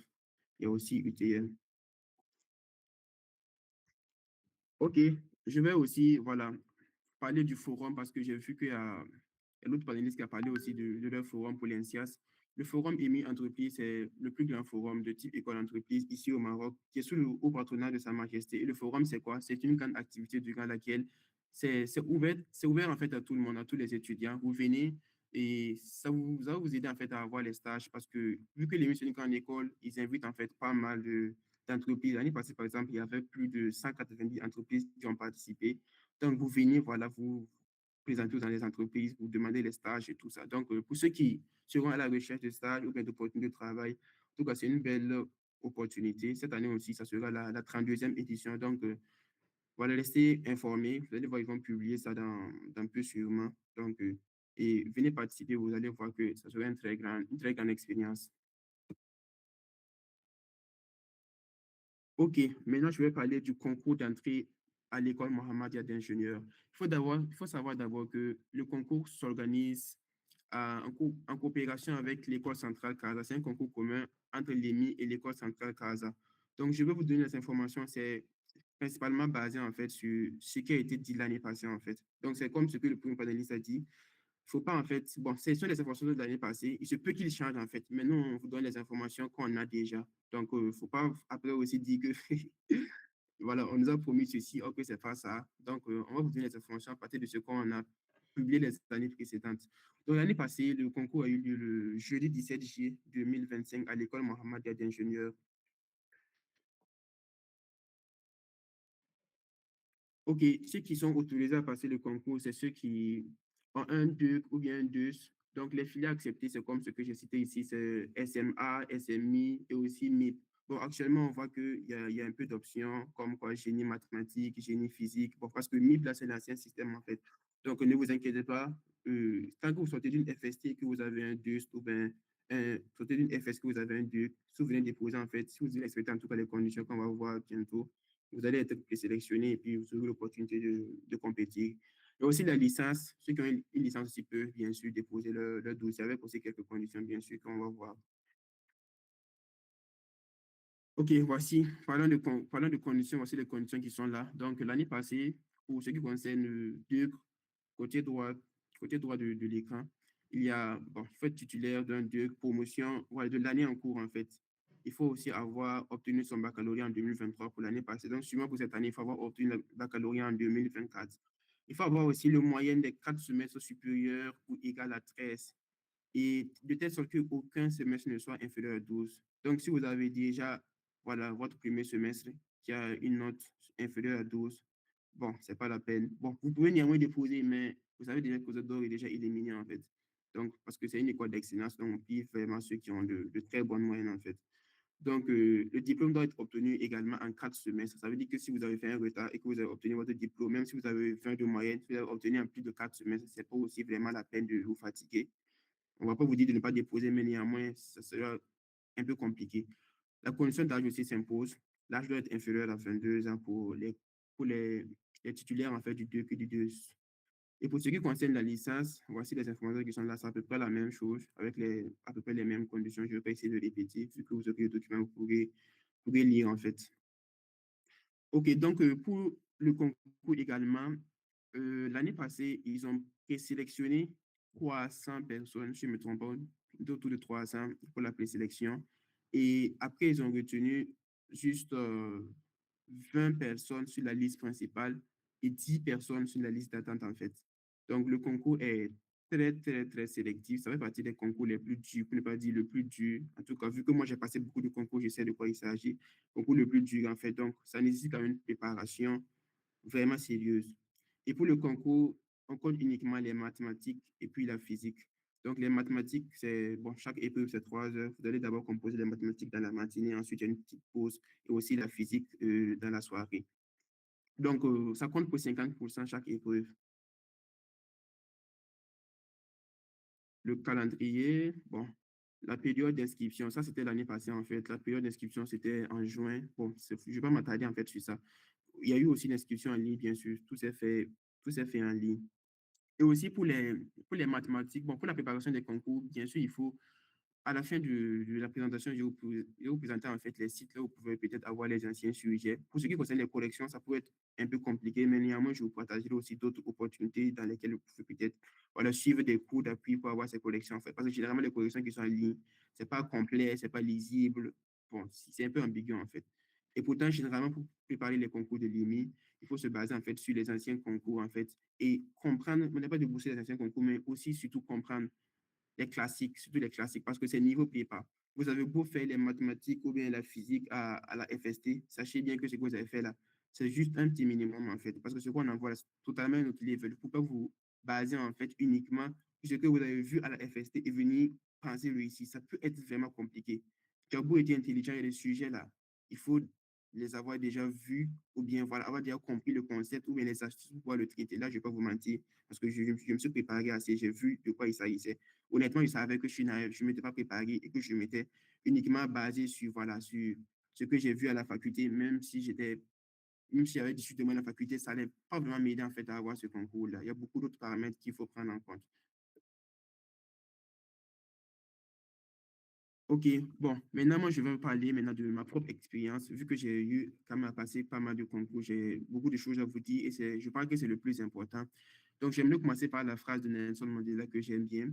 Ne me jugez pas sur mes succès, jugez-moi sur le nombre de fois où je suis tombé et où je me suis relevé à nouveau. C'est très important parce que généralement, quand les gens réussissent, on parle des réussites, on dit, ouais, j'ai réussi à 5 concours, 7 concours, donc un taux de réussite de 100%. Mais derrière ça, et en fait, aussi, c'est une personne, en fait, là, beaucoup, un peu comme vous actuellement, voilà, vous avez des doutes, des moments difficiles. Donc, nous aussi, en fait, on a traversé ça. Donc, ne vous inquiétez pas. C'est quelque chose de totalement normal, en fait. Moi, par exemple, j'avais beaucoup de doutes. Voilà, surtout sur, voilà, j'ai mentionné ça parce que bon, il se peut que les gens qui aient des problèmes pour les moyens de présélection et tout, mais ne vous inquiétez pas, si vous avez au moins 13 de moyenne, voire 14, je pense que vous avez beaucoup de chances d'être présélectionné en fait. L'intimidation académique, il y a d'autres qui disent que voilà, c'est le concours le plus difficile, tout ça. Déjà l'année passée, et il n'y a pas eu beaucoup de personnes qui ont été prises à l'issue du concours et tout ça. Donc, ça peut vous intimider en fait. Et quand vous êtes intimidé, ça diminue en fait vos capacités aussi à réussir. Donc, moi, je suis là pour vous assurer. Moi, j'ai réussi au concours. Il y a beaucoup d'autres personnes qui ont réussi. Bon, nous étions autour de 20 et quelques. On n'a pas deux têtes, en fait. Nous sommes comme vous et on s'est juste assez bien préparé. C'est tout, en fait. C'est vrai que c'est compliqué. Là, il faut vraiment vous dire la vérité. C'est quelque chose de très compliqué. Mais si tu te prépares, que tu as la volonté, tu vas réussir. Les moments difficiles, la peur d'échouer, comme je vous parlais tantôt, la peur d'échouer, la fatigue chronique qui était là parce qu'il fallait en même temps préparer notre S4, aussi préparer les concours. C'était pas vraiment facile. Il y avait la pression et tout. C'était pas simple, mais néanmoins, bon, ça valait quand même le coup parce que c'est quand même notre avenir qui était en jeu. Intégrer une très grande école d'ingénieurs, c'est pas, voilà, c'est un très grand avantage pour ton futur. Donc, il fallait pas quand même s'amuser, même s'il y a la pression, il y a la fatigue, il faut persévérer parce que à la fin, c'est vous qui gagnez en fait. Ok, mes erreurs précises, c'est que j'avais en fait surestimé en fait les concours. Comme quand je me disais que c'était pour les génies, quoi. C'était pour ceux qui avaient deux têtes.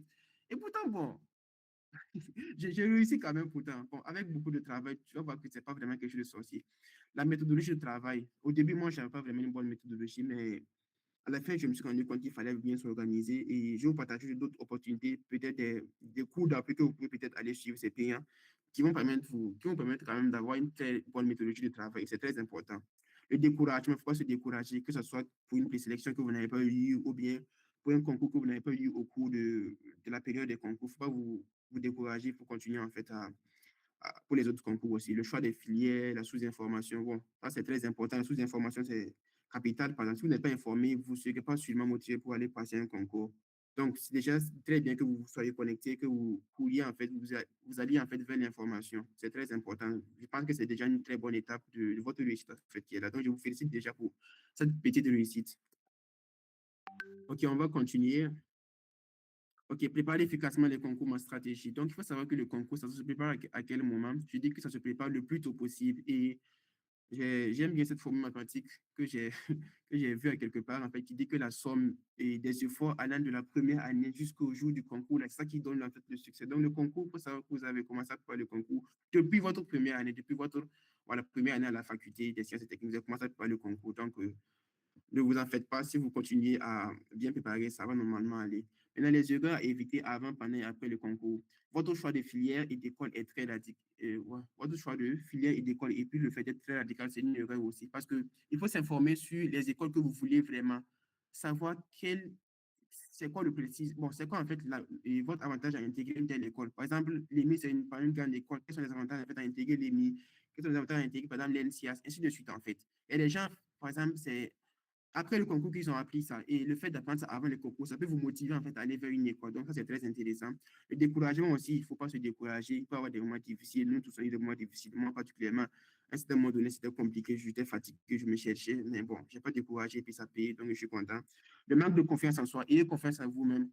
C'est l'un, en fait, des moteurs qui a poussé à avoir les concours. Parce que si tu n'as pas confiance en toi-même, ça sera compliqué. Si tu n'as pas confiance, qui va avoir confiance en toi, mais si toi, tu n'es pas confiant. Donc, évitez de perdre la confiance en vous-même. L'abandon devant les épreuves. Il y a d'autres qui vont abandonner devant les épreuves. Vous allez arriver le jour du concours. C'est très, très difficile. En moins de quelques minutes, d'autres vont sortir. Soit pas parce qu'ils ont trouvé, soit parce qu'ils n'ont pas trouvé. Parce qu'en vrai, c'est quand même compliqué. Je me rappelle que les épreuves de l'IHTP en physique, parce que je vous ai dit que j'ai composé pas mal de concours, l'IHTP en physique, après quelques minutes, tu vois que la salle était presque vide. Le concours était très, très compliqué. Mais bon, nous autres là, on n'abandonne pas. C'est compliqué, ça va compliquer. On s'est préparé. On va quand même essayer de piocher les points à gauche et à droite. Et ça, en fait, qui fait souvent la différence. Le surménage, il faut éviter de vous surméner. Bon, c'est vrai que ça peut quand même être quand même évident de vous surméner, mais quand même, il faut éviter ça au maximum. C'est vrai que si vous êtes surméné là, le jour du concours, ça va diminuer en fait vos capacités de réussite. Et lorsque vous échouez en fait à un concours, les concours se déroulent généralement sur une période. Pour les grandes écoles d'ingénieurs, ça se déroule en fait sur la période du mois de juillet.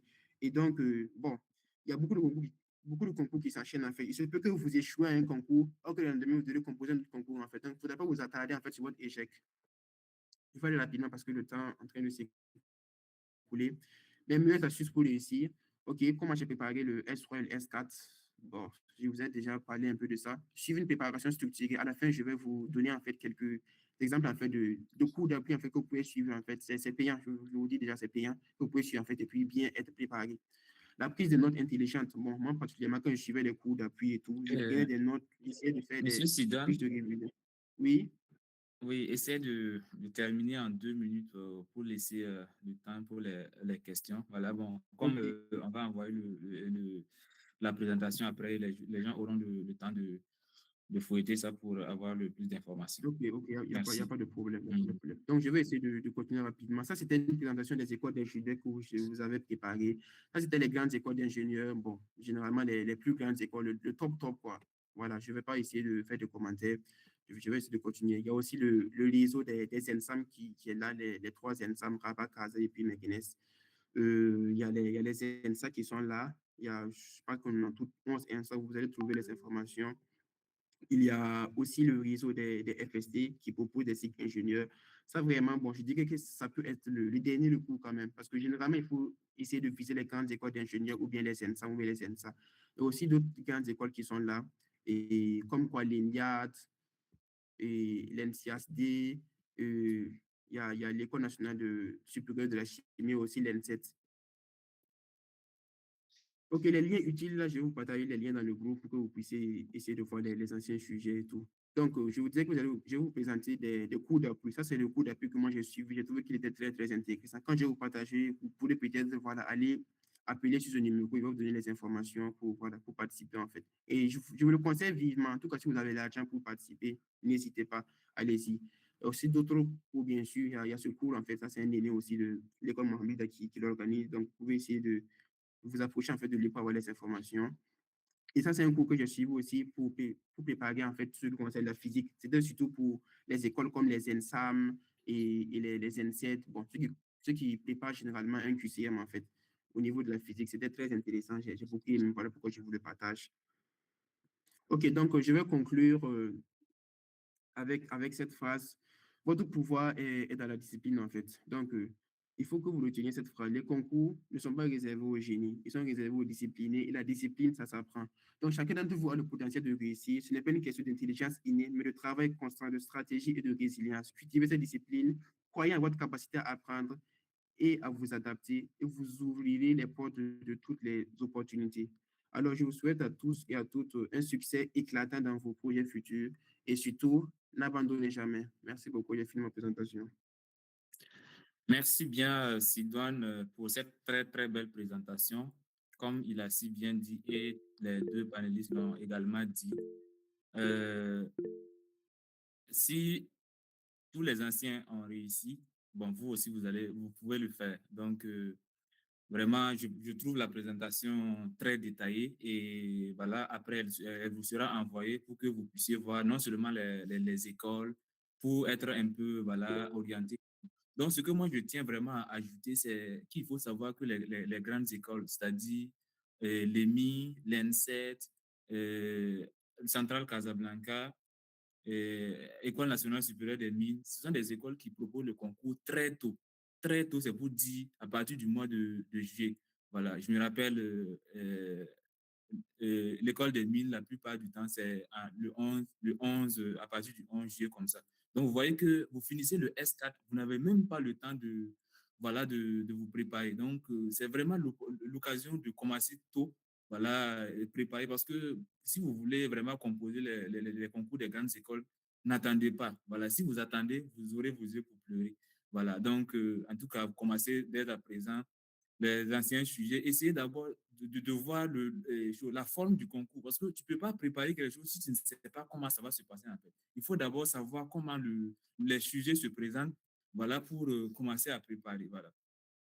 Comme les panélistes l'ont dit, bon, d'une école à une autre, bon, le concours, ça varie un peu. Il y a des concours où il y a c'est QCM, il y a des concours où c'est, comment dire, c'est un sujet où il faut vraiment débattre, il faut donner, voilà, un raisonnement logique, en fait. Par exemple, c'est le cas de l'école des mines où, bon, ils vont vous donner un sujet de mathématiques où il y a analyse et algèbre. Bon, j'essaie de donner un petit peu d'éclaircissement sur cette école parce que moi, je suis là-bas, donc je vais essayer de donner un petit peu, voilà, une aperçu sur ça. Donc, Voilà, c'est mathématiques.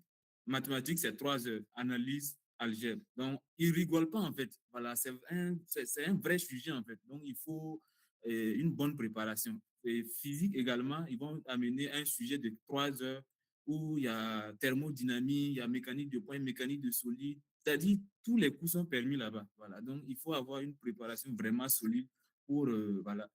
Donc, il y a également l'IASTP. Voilà, l'IASTP, c'est une école où on paye le concours pour composer. Je pense que c'est, bon, à notre année, c'était 250 dirhams.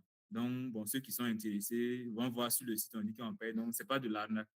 On est tous passés par là. Et puis là-bas, le concours, vraiment, ceux qui veulent l'INSET, l'IASTP, là-bas, ils ne rigolent pas avec les mathématiques.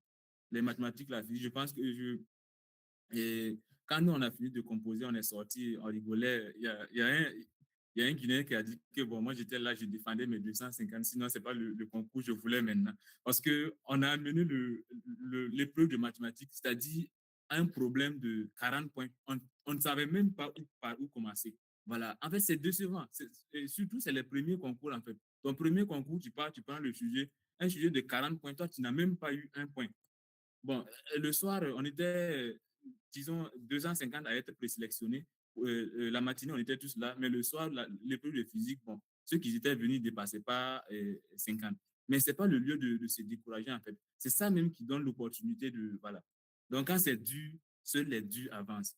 Voilà. Donc, je vais essayer très vite de poser quelques questions aux différents panélistes. Comme vous le savez, bon, les écoles présélectionnent beaucoup de candidats et au final, ils retiennent un peu nombre de candidats. Voilà, par exemple, à l'école de mines, bon, notre promotion, on a sélectionné 500 et au final, bon, ils ont retenu que 30. L'année dernière, ils ont sélectionné environ 200 et au final, ils ont retenu que 10. Il faut savoir que dans les 30 et dans les 10 là, le quota des subsahariens ne dépasse pas 3.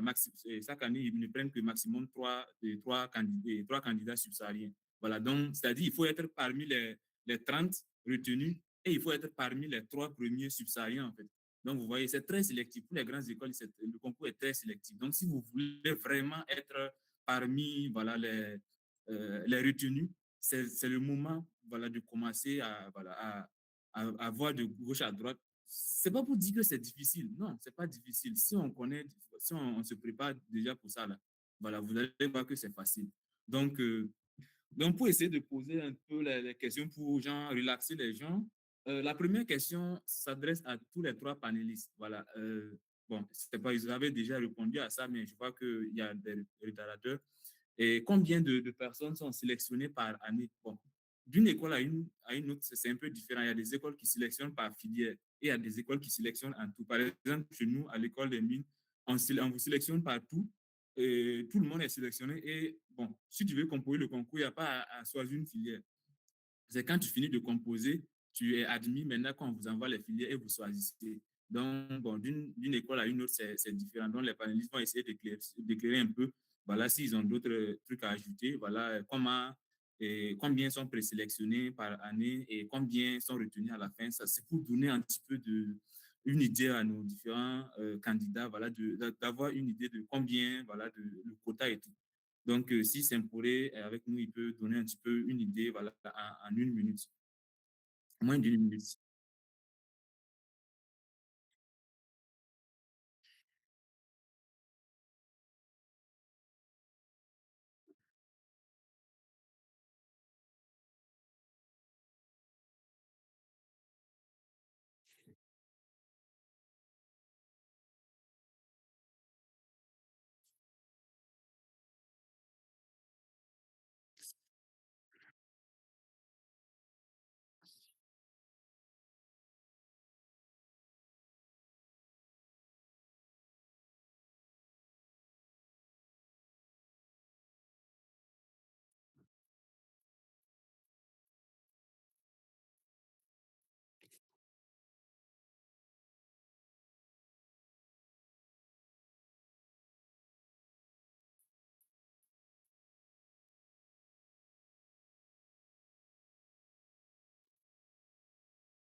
D'accord, merci bien.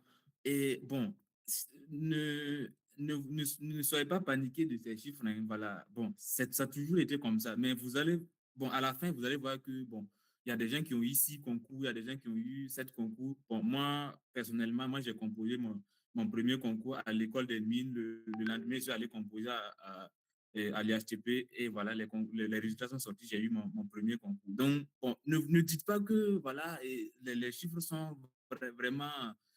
Si on essaie de faire le pourcentage, 600 divisé par. Et si on fait 30 divisé par 600, vous voyez que ça ne donne rien en fait. Mais voilà, vous allez faire partie. Ne vous inquiétez pas. Voilà, il faut juste voilà, suivre les conseils pratiques, essayer de préparer davantage. Et puis voilà, le jour du concours, vous allez aller trouver que voilà, il y a des gens qui sont venus avec toute leur famille. Voilà, maman est là, papa est là, ça prie partout. Ne soyez pas paniqués. Voilà. L'objectif, c'est quoi? Moi, j'ai préparé, je rentre, je vois ce qui est donné. Voilà, ce que je connais, c'est ce que j'écris et je sors, je prie et voilà. Si je suis retenu, Dieu merci. Si je ne suis pas retenu, voilà, on garde le cap, le moral haut et on continue. Donc, il n'est pas question de dire que, bon, moi, je voulais l'EMI. Donc, comme je n'ai pas eu l'EMI, je suis paniqué. Donc, bon, le ciel m'est tombé dessus. Non, il y a plusieurs concours. Si vous avez raté les grandes écoles, il y a les ENSA, il y a plein de concours. Donc, il n'est pas question de se décourager. Voilà, il faut persévérer.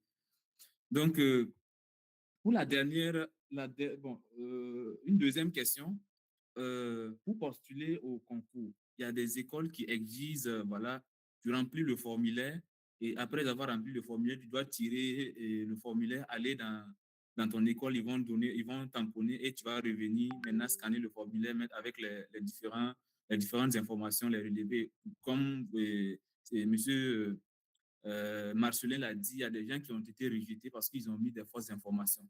Donc, si les panélistes peuvent donner un petit peu voilà, leur méthode voilà, d'inscription au concours, parce que c'est très important en fait, surtout les grandes écoles, les NIM et puis Centrale Casablanca et l'ENSET également. Et l'un des problèmes pour les grandes écoles, c'est le S4.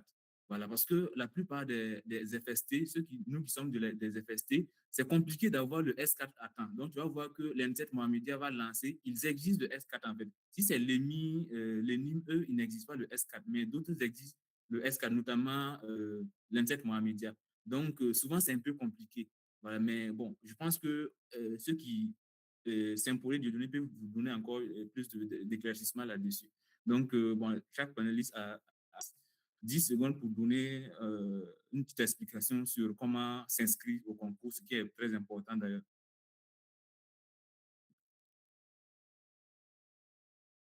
Celui qui est prêt, voilà, il peut Ok, intervenir. je vais rapidement prendre la parole. Bon, 10 secondes, c'est quand même très peu, hein, monsieur le modérateur.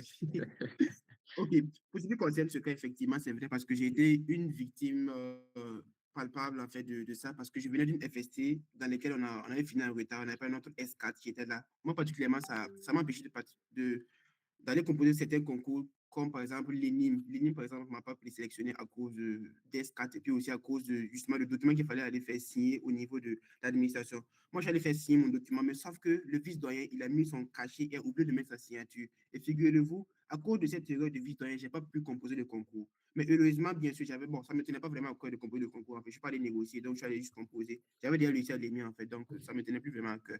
Mais comme quoi, pour vous dire de faire très, très attention pour ce qui concerne en fait les formulaires, dites en fait à vos fils doyens en fait de prêter vraiment attention. Bon, il faut quand même que vous prêtez attention en fait à ça. Il faut qu'il y ait son cachet et sa signature en fait.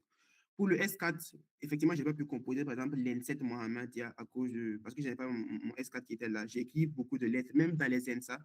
Je n'ai pas été sélectionné, en fait. Dans aucune ENSA, d'ailleurs, je n'ai composé mes concours. J'ai composé juste mes concours, juste dans les grandes écoles d'ingénieurs, en fait.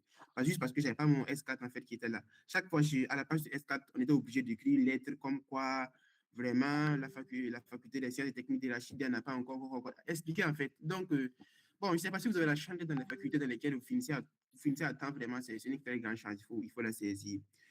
Aussi, pour d'autres écoles comme, je ne sais pas, d'autres écoles, généralement, bon, c'est pas trop vérifié, comme par exemple l'ENSAM Rabat, généralement, bon, il y a des gens qui n'avaient pas totalement de documents, mais qui ont été présélectionnés, ceux qui ont tout mis, en fait. Mais quand même, il faudra faire très attention pour ce qui concerne les dossiers à compléter et à faire cacheter. D'accord, merci bien. Voilà, comme vous l'avez constaté, voilà, ce problème est récurrent en fait. Voilà, chaque année, on a ce problème-là, le relevé de S4. Voilà, il y a certaines universités qui finissent tard. Donc, pour avoir le S4, c'est vraiment compliqué.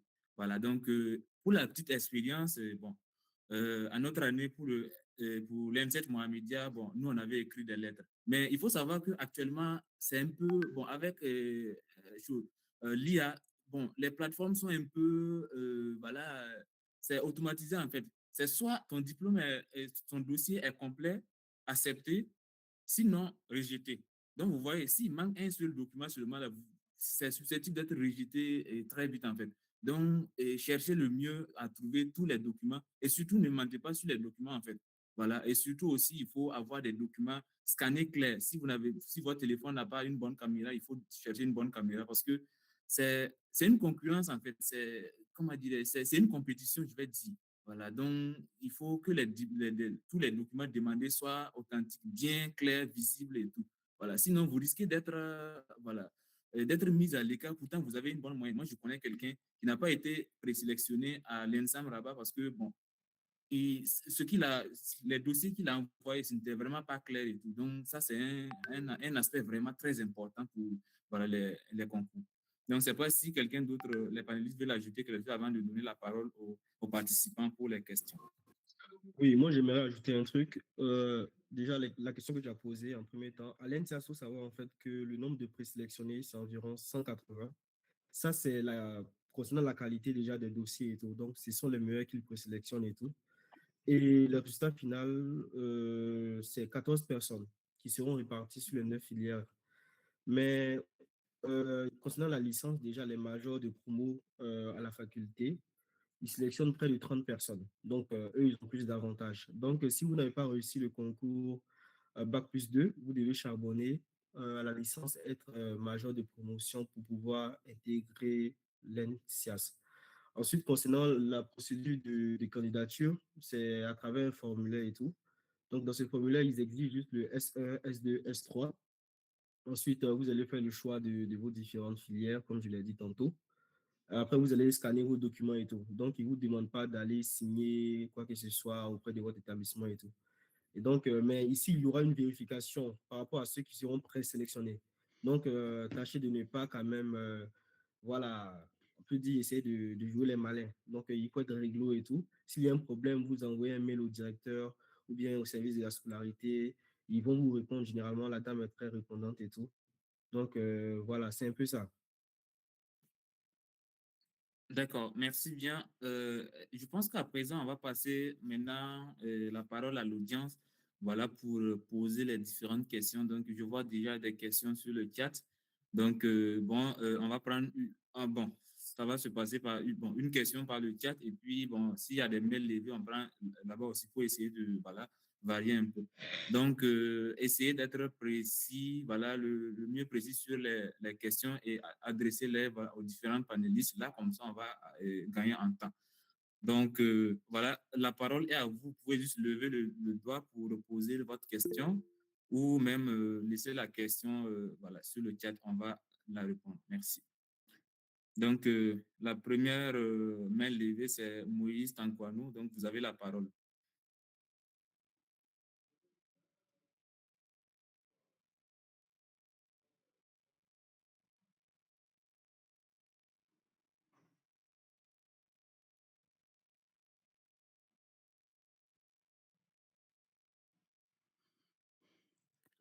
Moïse Tankwano n'est pas là, donc on va passer à Alassane Fofana.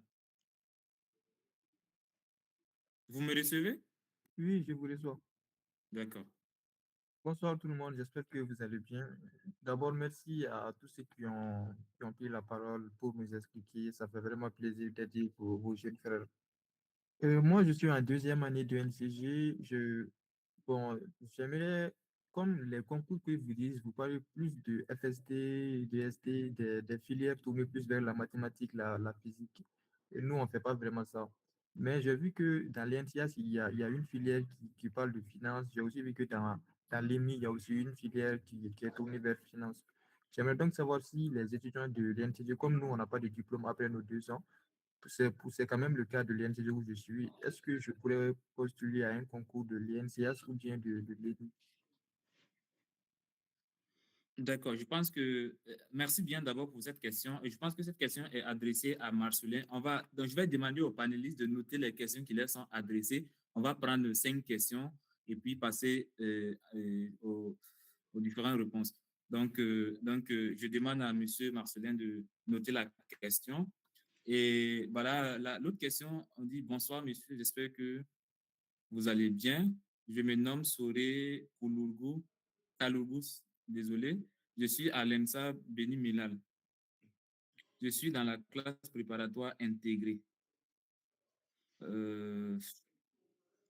Donc, je pense que la personne veut demander si on peut, à travers les classes préparatoires, faire le concours. Donc, bon, vite fait, je pense que ça, c'est le concours national commun. Voilà, ceux qui sont dans les prépas intégrés, c'est le concours national commun. Voilà. Il y a Emmanuel Abba qui a la main levée. Vous avez la parole.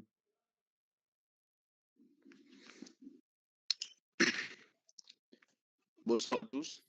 Et je tiens d'abord à vous dire merci pour cette belle facture. Moi, je suis Emmanuel Haba, guinéen de nationalité. J'ai fait le DUT Big Data et Intelligence Artificielle. J'aimerais faire le concours pour le cycle ingénieur après mes 2 ans, principalement dans le domaine d'ingénieur en intelligence artificielle. Ici, pour le DUT, on fait les mathématiques, mais les mathématiques qu'on fait ici, ce n'est pas du tout approfondi. Déjà, on a fini le programme de mathématiques. On a vu que 3 petits chapitres qu'on a vus en terminale. Et on demande dans le concours, on fait des maths un peu approfondies. J'aimerais qu'on me donne un peu qu'est-ce que nous devons faire, vu qu'on ne fait pas les mathématiques, on ne fait pas la physique même ici au DUT. Qu'est-ce que vraiment nous devons faire? Quels sont les sites à suivre pour mieux se préparer? Et comment nous pouvons avoir les anciens sujets concernant les anciens sujets en mathématiques et en physique pour mieux se préparer pour le concours après les 2 ans? C'est tout ce que j'ai comme question. Merci. D'accord, merci bien. Je pense que voilà, les panélistes ont noté la question. Ça revient sur voilà, ceux qui ne font pas assez de mathématiques. Donc, je pense qu'on va vous donner quelques astuces pour pouvoir voilà, vous préparer davantage. Et monsieur Élisée, vous avez la parole.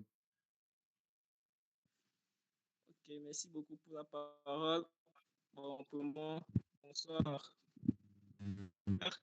Et bon, moi, je suis Élisée, je suis de la nationalité togolaise.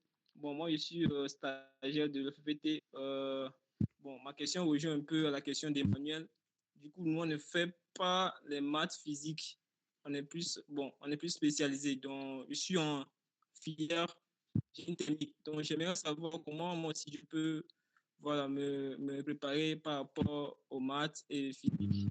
Donc, moi-même, bon, je peux dire, on ne fait même pas les maths à l'OPPT. Donc, comment moi-même, bon, je peux me préparer et aussi les astuces et aussi les écoles qui accueillent bon, mieux les professionnels au fait. Donc, c'était là ma question. Merci. D'accord, merci bien pour la question. Je pense que c'est noté.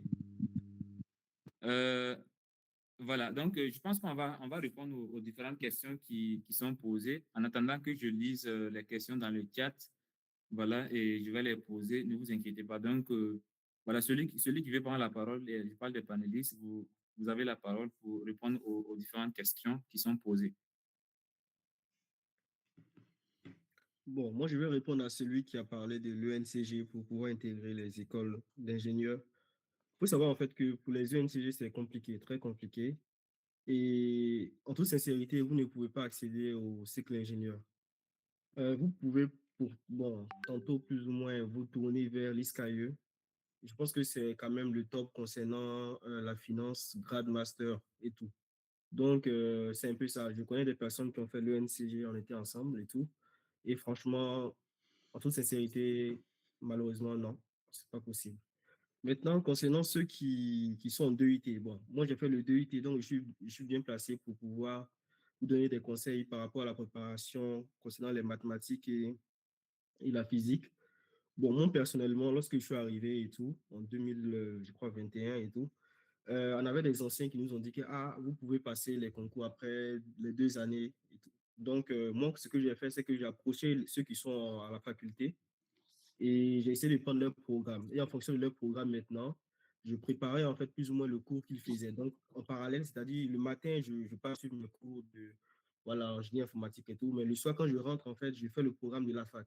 Donc, c'est ce qui m'a permis en fait de pouvoir passer le concours de l'ENSIAS. Et donc, c'est un peu ça le secret.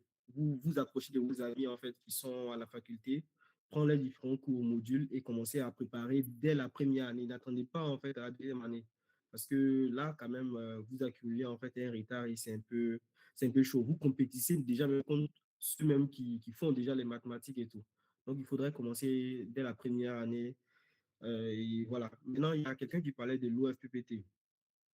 L'OFPPT, il faut savoir en fait que c'est une formation professionnelle qui n'a pas en théorie, hein, pas de débouchés en fait universitaires. Et donc, ça coince un peu. Mais néanmoins, il y a des gens qui ont fait l'OFPPT qui ont pu intégrer les cycles ingénieurs. Donc, ce que moi, je vous recommande, c'est que déjà, après l'OFPPT, vous rejoignez, par exemple, des licences professionnelles à l'EST et vous essayez de majorer ces licences-là pour pouvoir déposer, en fait, voilà, l'accès sur titre à l'ENSIAS concernant ceux qui ont fait la licence. Ça, c'est quand même, en fait, je peux dire des astuces. Sinon, l'OFPPT, c'est un peu compliqué. Déjà, même l'AMCI, j'ai connu des personnes qui ont dû rentrer après l'OFPPT parce que l'AMCI les exige, en fait, de rentrer. Donc, voilà, j'ai eu des amis qui ont eu ce problème-là. D'accord. Transparent et voilà, la vérité. D'accord, merci bien, Marcelin, pour cet élément de réponse. Donc, c'est pas Dieudonné, il va ajouter quelque chose concernant ceux qui ont fait DUT et ceux qui ont fait le PPT. Parce que, bon, c'est pas tout le monde. La plupart des écoles ne présélectionnent pas ceux de DUT et puis, voilà, le PPT. Donc, essaie d'être un peu, voilà, Oui, très bref. résumé. D'accord, Voilà. super, en fait. Donc, je vais vous parler un peu de ceux qui ont fait, d'abord ceux qui ont fait DUT, au fait, puisque j'ai fait le DUT, purement DUT, au fait. Je vais vous donner un conseil qui est très simple, au fait. Moi, je ne suis pas dans les cours français, tout ça. C'est simple. Ce qui est simple, au fait, prenez les sujets de l'ENSET, faites les sujets de l'ENSET de 2010 à l'année où vous êtes, au fait. Moi, je ne suis pas allé chercher loin, en fait. En tout cas, les trucs qui sont là, moi, je n'ai pas cherché loin. Ce que j'ai fait, c'est simple, au fait. Je prends les sujets de l'ENSET de 2010 jusqu'à l'année où je dois composer. Et je vous assure, vous allez avoir ce concours. C'est pas possible je sais pas, c'est pas possible de commencer de 2010 jusqu'à l'année où vous allez composer et aller, peut-être et ne pas être sur la liste d'attente. C'est impossible. Moi, je ne connais pas, au fait. Donc, pour les mathématiques, au fait, c'est vrai, nous-mêmes en première année, on n'a même pas fait de bons mathématiques, au fait. Et puis même, c'est même pas notre spécialité. C'est juste, voilà, quelques heures de mathématiques. Mais c'est quoi le secret? En tout cas, moi, personnellement, ce que j'ai fait personnellement et qui a marché pour moi, j'ai pris tous les anciens sujets et je commence à traiter, au fait, je commence à traiter. Si je suis bloqué, je pars sur YouTube, je cherche une explication et je viens, je reteste l'exercice et je continue, en fait. Ça ne sert à rien de vouloir aller chercher des programmes ailleurs, tout ça, que tu ne vas pas comprendre, tu vas t'embrouiller, au fait, et à la fin même, toi-même, c'est mélangé, tu es embrouillé. Prenez les sujets, traitez les sujets et quand vous êtes bloqué, allez sur YouTube, allez sur le net et cherchez à comprendre ça. Je dis encore, ça ne sert à rien parce que vous n'avez pas assez de temps. Ça ne sert à rien d'aller sur YouTube pour chercher un programme, au fait, voilà, de quoi, du quoi. Ça ne va pas vous servir. En tout cas, maximisez vraiment sur les sujets, les anciens sujets, en tout cas, surtout de l'N7. Surtout de l'N7, maximisez sur les anciens sujets. Je prends un exemple rapidement, juste 30 secondes, en fait. Notre première de promotion, je pense qu'elle avait 18 de moyenne. Et nous, on avait les 16, on avait les 15, voilà, 16, comme ça, au fait. Maintenant, quand on a composé le concours, elle n'a pas eu le concours. Mais moi, j'ai eu le concours un coup. Elle avait 18 de moyenne. Et moi, je l'ai demandé, je me suis rapproché de j'ai dit, ah, c'est comment Nesrine, comment tu arrives à avoir 18 de moyenne? Est-ce que tu as déjà composé les anciens jeux de l'INSET? Elle m'a dit non. Et c'est là que j'ai compris que vraiment, si elle avait composé les anciens sujets, au fait, c'était waouh, quoi. Et puis pour finir, même, quand moi je suis rentré, quand j'ai pris les sujets, j'ai composé, j'ai vu même des questions des années passées, au fait, qui s'est reproduit, même typiquement, même chose, au fait. Donc, c'est ça le grand secret. Et concernant le FPT, au fait, en vrai, ils n'ont pas vraiment cette opportunité d'intégrer vraiment les écoles. Ceux qui gagnent, ils ne sont pas très nombreux, mais il y a l'espoir, au fait, il y a quand même l'espoir. Donc, tentez votre chance. Et voilà, je pense que ça peut le faire, ça peut vraiment le faire. Mais sinon, traitez les D'accord. sujets, c'est bon. D'accord, merci bien, Saint-Paul. Désolé de vous couper hein, parce que je veux maximiser le temps pour qu'on puisse avoir un maximum d'échanges.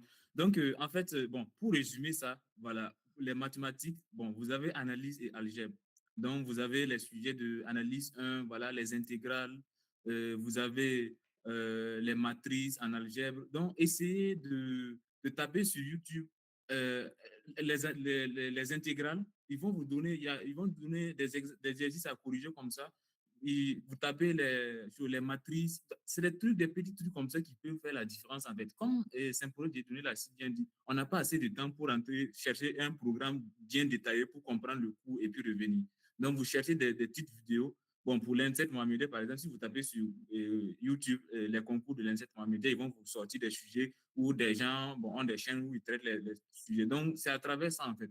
Donc, vous essayez bon, de tous les moyens pour essayer de. Voilà. Parce qu'on ne peut pas se dire que non, nous, on n'a pas fait les mathématiques, donc c'est mort. Ce n'est pas mort. Il faut. Voilà. Comme il y a Saint-Paul de Denis qui a eu le concours, vous aussi, vous pouvez l'avoir. Voilà, on va continuer dans cette même lancée avec les différentes questions. Il y a. Bon, je vois, il y a Salut Fofana qui a la main levée depuis. Vous pouvez poser votre question. Ok, merci. Moi, je suis étudiant en première année de DUT à FES. Ce que je voulais savoir, bon, la question est adressée principalement à Sylvain. Je pense que c'est lui qui a abordé la question. Est-ce que, en fait, les étudiants en DUT peuvent intégrer l'EMI? C'est ce que je voulais savoir. D'accord, merci bien pour la question. Je pense que si Sidoine, tu peux répondre ça en 2 mots, voilà, si oui ou non. Non, les étudiants en DUT ne peuvent pas rejoindre l'EMI. D'accord, merci bien. Et je pense que c'est quasi pareil pour pour l'école des mines. Bon, on présélectionne, mais souvent c'est un peu compliqué en fait. Voilà. Et je tenais à ajouter pour ceux qui ont fait le PPT, la plupart du temps, il y a à partir de septembre, fin septembre, il y a les écoles qui lancent pour la licence professionnelle en fait. Donc, je pense que voilà, si vous n'avez pas été sélectionné pour les écoles d'ingénieurs, je pense qu'il y a la licence professionnelle. Donc, pour ceux qui ne le savent pas, entre voilà, donc il y a des écoles. Bon, par exemple, il y a une école à Salé, il y a à Casa, et je pense qu'il y a à Marrakech aussi, il y a des écoles qui lancent pour la licence professionnelle. Donc, juste à titre d'information, en fait. Voilà, donc on va continuer dans cette même lancée. Voilà, pour les questions. Abdraman Souro, vous pouvez poser votre question. Bonsoir tout le monde, j'espère que vous allez très bien. Moi, je suis Souro Kalogo Abraham. Je suis à l'ENSA, c'est moi ma question que j'avais posée dans le message dans l'appel.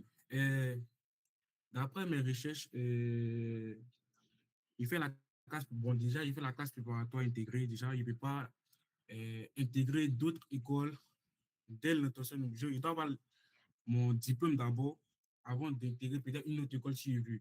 Mais aussi, d'après mes recherches aussi, on peut faire une double diplomation, mais mes aînés ne m'ont pas trop bien renseigné sur ça, en fait.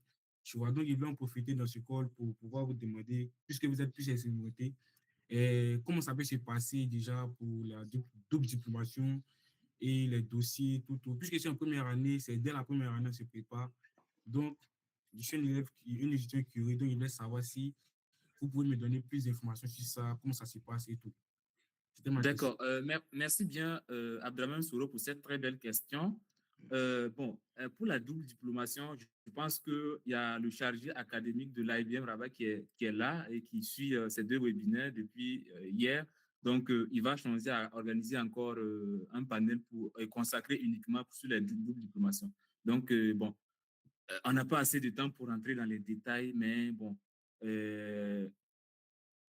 bon, restez à l'écoute. On va organiser un autre webinaire vraiment consacré uniquement sur les doubles diplomations. Voilà comment ça se passe et tout. Parce que la procédure est un peu longue. Voilà, d'une école à une autre, c'est un peu différent. Donc, ça serait vraiment compliqué de trouver une réponse idéale pour toi. Donc, voilà, comme je l'ai dit, bon, le chargé académique est là et je pense qu'il a pris note. Donc, on va avancer pour toujours les questions. Sur le chat, est-ce que les étudiants de l'ENSA peuvent faire les concours après la prépa? Il y a une question, il y a quelqu'un qui demande, est-ce que les étudiants de l'ENSA peuvent faire les concours après les ENSA? Non, pour les étudiants de l'ENSA, ils ne peuvent pas faire de concours parce que généralement, pour les concours, il faut en fait un diplôme. Et vous, après vos 2 années, il n'y a pas de diplôme en fait. Donc, bon, la question a été déjà posée plusieurs fois lors des webinaires dans lesquels j'ai intervenu. J'ai vu des organisateurs et tout. Tout le monde était clair sur le sujet. Vous n'êtes pas en fait autorisé parce que vous êtes déjà dans un cycle ingénieur intégré. Et voilà. Donc, vous vous en contentez en fait. Vous ne pouvez pas en fait passer par exemple le concours de l'EMI, c'est impossible. D'accord, Ouais, d'accord, merci bien. je veux Et je vois... juste 30 secondes, en fait. D'accord, d'accord, vas-y, vas-y, Juste vas-y. 30 secondes pour les Vas-y. ENSA, au fait, il n'y a pas de concours, mais ça ne veut pas dire que vous ne devez pas bosser dur pendant les 2 ans. Le problème, c'est quoi? C'est les filières, au fait. Parce qu'en fonction de ta moyenne, au fait, c'est en fonction de ça que tu vas avoir ta filière, au fait. Donc, il n'y a pas de concours, c'est des prépas intégrés, vous avez la chance. Donc, il faut juste avoir de très bonnes notes pour souhaiter avoir la filière que vous demandez. C'était juste ça. D'accord, merci bien. Pierre, moi, j'aimerais rajouter un truc par rapport aux gens de l'ENSA. Il faut savoir en fait D'accord. que pour les ENSA, il y a la possibilité en fait de changer d'ENSA. Donc, si vous êtes dans une ENSA dont la filière, par exemple, il n'y a pas la filière que vous voulez, vous pouvez par exemple décider de faire le transfert vers une autre ENSA, par exemple Agadir ou bien Kenitra. Donc, voilà, il faudrait quand même bosser pendant ces 2 années de classe intégrée prépa. D'accord, merci bien pour ces éléments de réponse. Et je vois qu'il y a les gens qui demandent le numéro des panélistes. Ne vous inquiétez pas, les numéros vous seront envoyés à la fin du webinaire et aussi, voilà, toutes les présentations vous seront envoyées. Voilà, ceux qui demandent les questions sur la double diplomation, mon école propose la double diplomation. Je pense que, voilà, comme les panélistes l'ont déjà dit, leur école également propose. Donc, vous pouvez nous prendre en privé pour avoir plus d'informations, voilà, en ce qui concerne la double diplomation et tout. Donc, je m'avais posé une question dans le chat. Il y a quelqu'un qui demande, est-ce que les étudiants des écoles privées, des universités privées au Maroc peuvent participer au concours? Et une deuxième question, les étudiants en BCG peuvent intégrer les grandes écoles comme l'école des mines ou les mines. Donc, pour l'école des mines, non. Malheureusement, non. Donc, je ne sais pas si les panélistes vont pour ce qui ajouter concerne, quelques éléments de réponse. OK, pour ta question, ce qui concerne BCG et puis pour les mines, l'année passée, curieusement, j'ai vu, ils ont présélectionné une personne qui était de BCG et qui avait déposé ses dossiers, en fait, pour les concours, en fait, de l'EMI et puis de l'ECC. Bon, mais personnellement, je pense que ce n'était pas la peine parce que vous, en BCG, vous ne voyez pas, en fait, les maths, même si vous arrivez même à être présélectionné. Je vous assure que le programme qu'on fait à l'école, là, c'est pas évident que vous allez pouvoir suivre ça, en fait, parce que c'est purement des maths. OK, je sais qu'en BCG, vous ne voyez pas beaucoup de maths, en fait. Donc, tu peux quand même déposer, peut-être te préparer, mais les chances sont quand même très, très minimes. Généralement, pour BCG, et il y a l'ENFI. On n'a pas pu parler de ça, mais c'est l'École nationale de foresterie. Ils prennent des gens pour BCG. Donc, vous pouvez tenter votre chance là-bas. Il y a aussi l'École nationale supérieure de la chimie à Kenitra. Généralement, ils privilègent ceux qui ont un profil mathématique, mais je pense que si vous avez une très bonne moyenne et que vous insistez vraiment, parce que souvent, il faut insister, vous insistez vraiment, je pense qu'il pourrait en fait il se pourrait que vous soyez accepté, en fait. Donc, vous pouvez essayer des deux côtés. Mais pour les grandes écoles, généralement, EMI et HTP, ENIM, là, c'est pas possible, en fait. Oui, tout à fait. Il y a également l'IAV, l'Institut agronomique, qui recrute ceux de BCG. Donc, vous pouvez vous renseigner sur le site de cette école. Voilà, ils proposent les filières qui ont un rapport avec ceux qui ont fait SVT, SVI, BCG, ainsi de suite.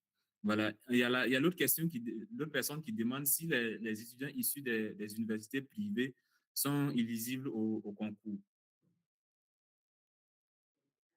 Je ne sais pas si quelqu'un veut donner un élément de réponse.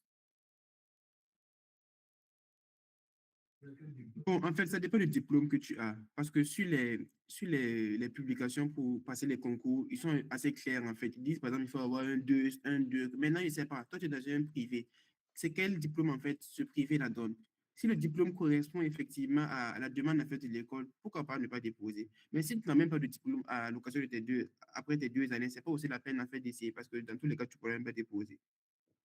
Oui, effectivement, parce que, bon, vous pouvez lire, par exemple, les communiqués. Il y a certaines écoles qui sont strictes. Voilà, être issu d'un établissement public. Voilà, donc je pense que c'est la plupart du temps, c'est précisé. Par exemple, si vous prenez l'annonce, bon, les anciennes annonces de l'EMI, l'ENIM, bon, c'est précisé. Voilà, être issu voilà, d'un établissement public et voilà, des trucs comme ça. Renseignez-vous sur les sites des écoles, voilà, les annonces et tout. Vous serez vraiment situé. D'accord. Je peux ajouter quelque Euh, chose. Je peux juste, Ce qui, oui, 10 secondes. En tout cas, oui, je connais une amie, au fait, voilà, elle était dans le privé, au fait, mais elle a eu un concours où elle a intégré, et je pense que c'était la FST de, je sais pas tout bien, Marrakech, je sais pas trop, mais en tout cas, elle était dans le privé, et après, elle a intégré l'école. Mais la condition, c'est quoi? Il faut que d'abord le diplôme du privé soit reconnu, au fait. Bon, je ne sais pas ici au Maroc, c'est quelle structure qui reconnaît un peu les diplômes, mais quand tu parles de nos pays, au fait, c'est un peu le CAMES, voilà, on parle de diplôme reconnu par le CAMES, tout ça. Donc, il faut d'abord que le diplôme soit reconnu d'abord par l'État et peut-être si le diplôme est reconnu, tu peux avoir un peu de la chance pour intégrer. Mais toujours, c'est toujours possible, en tout cas. C'est toujours possible, je pense. d'accord, d'accord, merci bien. Je m'avais posé 3 questions dans le chat. Bonsoir à tous. Pour l'EMI, au vu de la formation militaire intégrée, des contrôles de santé et d'aptitude physique ne sont-ils pas évalués également au niveau de la présélection ou de la sélection finale? Ça, c'est la première question. Je pense que Sidoine peut répondre à cette question. Et une autre question, est-ce que réellement les personnes de l'UFPT doivent rentrer directement au pays après leurs 2 ans d'études? Voilà, ça c'est une inquiétude qui revient fréquemment. Une autre question, demandez Monsieur Marcelin, voilà pour moi, pour nous de deux filières Big Data et IA, si nous devrions chercher les gens de la faculté, ça doit être ceux de quelle filière par exemple? Donc, essayer d'apporter des éléments de réponse à ces différentes questions. ok, je commence par la première question, vu qu'elle m'est adressée directement. Ce qui concerne effectivement l'école Mohamed d'ingénieur, vu qu'il y a la formation militaire, il y a forcément, en fait, en tout cas, une visite médicale en fait, qu'il faut effectuer. Ça fait partie en fait, des conditions pour y accéder. Donc, si tu es très maladif, bon, et que tu as beau être intelligent, mais tu peux pas venir en fait, parce que tu peux pas être exempté en fait, de la formation militaire. Peut-être que au cours de ta formation, si tu as eu un problème, on peut t'exempter. Mais pour déjà entrer à l'école, même après avoir eu le concours, il faut avoir passé la visite médicale et être apte en fait, pour entrer. Donc, à ce niveau aussi, c'est une des conditions effectivement que je n'ai pas mentionné lors de ma présentation. D'accord, merci bien. Donc, il faut savoir qu'il y a des visites voilà, qui se font voilà, donc, avant d'avoir accès à l'école. Il y a une question qui est adressée à M. Marcelin, si tu peux Ah, d'accord. répondre. Bon, concernant déjà plus ou moins le programme de la faculté qu'il faut chercher, je pense que MIP c'est quand même top. Mais moi, précisément, je faisais pour SMA parce que ce sont des gens qui sont vraiment en fait présélectionnables un peu partout. Donc, moi, je faisais pratiquement le programme SMA, même s'il ne faisait pas beaucoup de physique, mais j'essayais quand même de switcher plus ou moins. C'était comme ça que je fonctionnais. Maintenant, comme l'a dit si bien Dieudonné, ça va dépendre en fait voilà, de votre plus ou moins de vos ambitions, effectivement. Donc, il y a des gens, par exemple, qui vont se dire, bon, je ne vais pas me casser la tête, je vais, voilà, faire ce qu'on fait en classe. Voilà, mais bon, là, quand même, les grandes écoles, il faut voir que ça va être quasiment impossible parce que c'est compliqué le sujet. Donc, tout va dépendre de ce que vous voulez, en fait. Et le choix des écoles, en fait, doit être en fonction de votre projet professionnel. Donc, on ne choisit pas une école comme ça, en fait. Il faut voir, en fait, je veux quoi, en fait, précisément dans ma vie. Donc, c'est un peu ça que je veux donner comme conseil aux autres. D'accord, merci bien, Marcelin, pour cette réponse. D'accord. Il y a une inquiétude qui est là. Voilà, il demande si ceux de l'UFPT sont Voilà. vraiment obligés de rentrer au pays après leur formation. D'accord. Donc, je Bon, ne sais pas si Dieudonné veut intervenir. je vais tenter de répondre à cette question, en fait. Donc, en tout cas, D'accord. pour dire la vérité, non. Parce que je connais des gens, mes gars même qui sont en France actuellement, en fait, ils ont fait le FPT. Après, ils ont fait Campus France. Ils sont allés en France, en fait. Donc, c'est pas impossible, en fait. Ça dépend, en fait, ça dépend, en fait, de vos ambitions, en fait. Tu peux faire le FPT et intégrer une école d'ingénieur, en fait. Tout est possible, en fait. Tout est possible. Même à l'N7, je connais un gars, en fait, qui a fait le FPT. Voilà, c'est le DTS qui le faisait du livre, non? Ça doit être le DTS comme ça, je sais pas trop. Mais en tout cas, il est avec nous. Et je vous assure, le gars, il est bien classé. C'est pas ça, il est bien classé. Donc, non, c'est possible. Surtout à l'N7, je pense. Surtout à l'N7, ils achètent ceux de l'UFPT. Donc, pour tous ceux qui sont à l'UFPT, D'accord. qui nous écoutent ici, les gars, vous avez une chance de réussir les concours des cycles d'ingénieurs. Voilà. D'accord, merci bien. Vous avez une chance de réussir au concours d'ingénieur, surtout à l'N7. Il y a également, comme je l'ai dit au début, moi personnellement, je connais des gens voilà, qui ont fait le FPT et qui ont eu la licence professionnelle. Donc, ils prolongent leur cycle d'1 an voilà, de plus pour faire la licence professionnelle. Donc, je pense que c'est la meilleure option bon, entre griffes, hein, je ne suis pas trop dans le domaine, donc je ne peux pas être, voilà. Parce que, bon, moi, je me dis que, par exemple, faire le PPT, c'est une formation professionnelle, en fait. Vous êtes plus ancré sur la pratique que la théorie. Mais si vous intégrez les cycles d'ingénieur, vous allez revenir en arrière, en fait, une théorie qui va se faire sur 2 ans après, voilà. J'ai une question. Vous avez... Bonsoir. J'ai une question. D'accord. Et pour monsieur, je vais vous interroger, monsieur. Ok, merci. Donc, comme je le disais, voilà, à mon sens, voilà, j'ai eu à discuter avec des gens, des anciens. À mon sens, c'est encore plus voilà, facile de faire la licence professionnelle parce que c'est une continuité du cycle, en fait.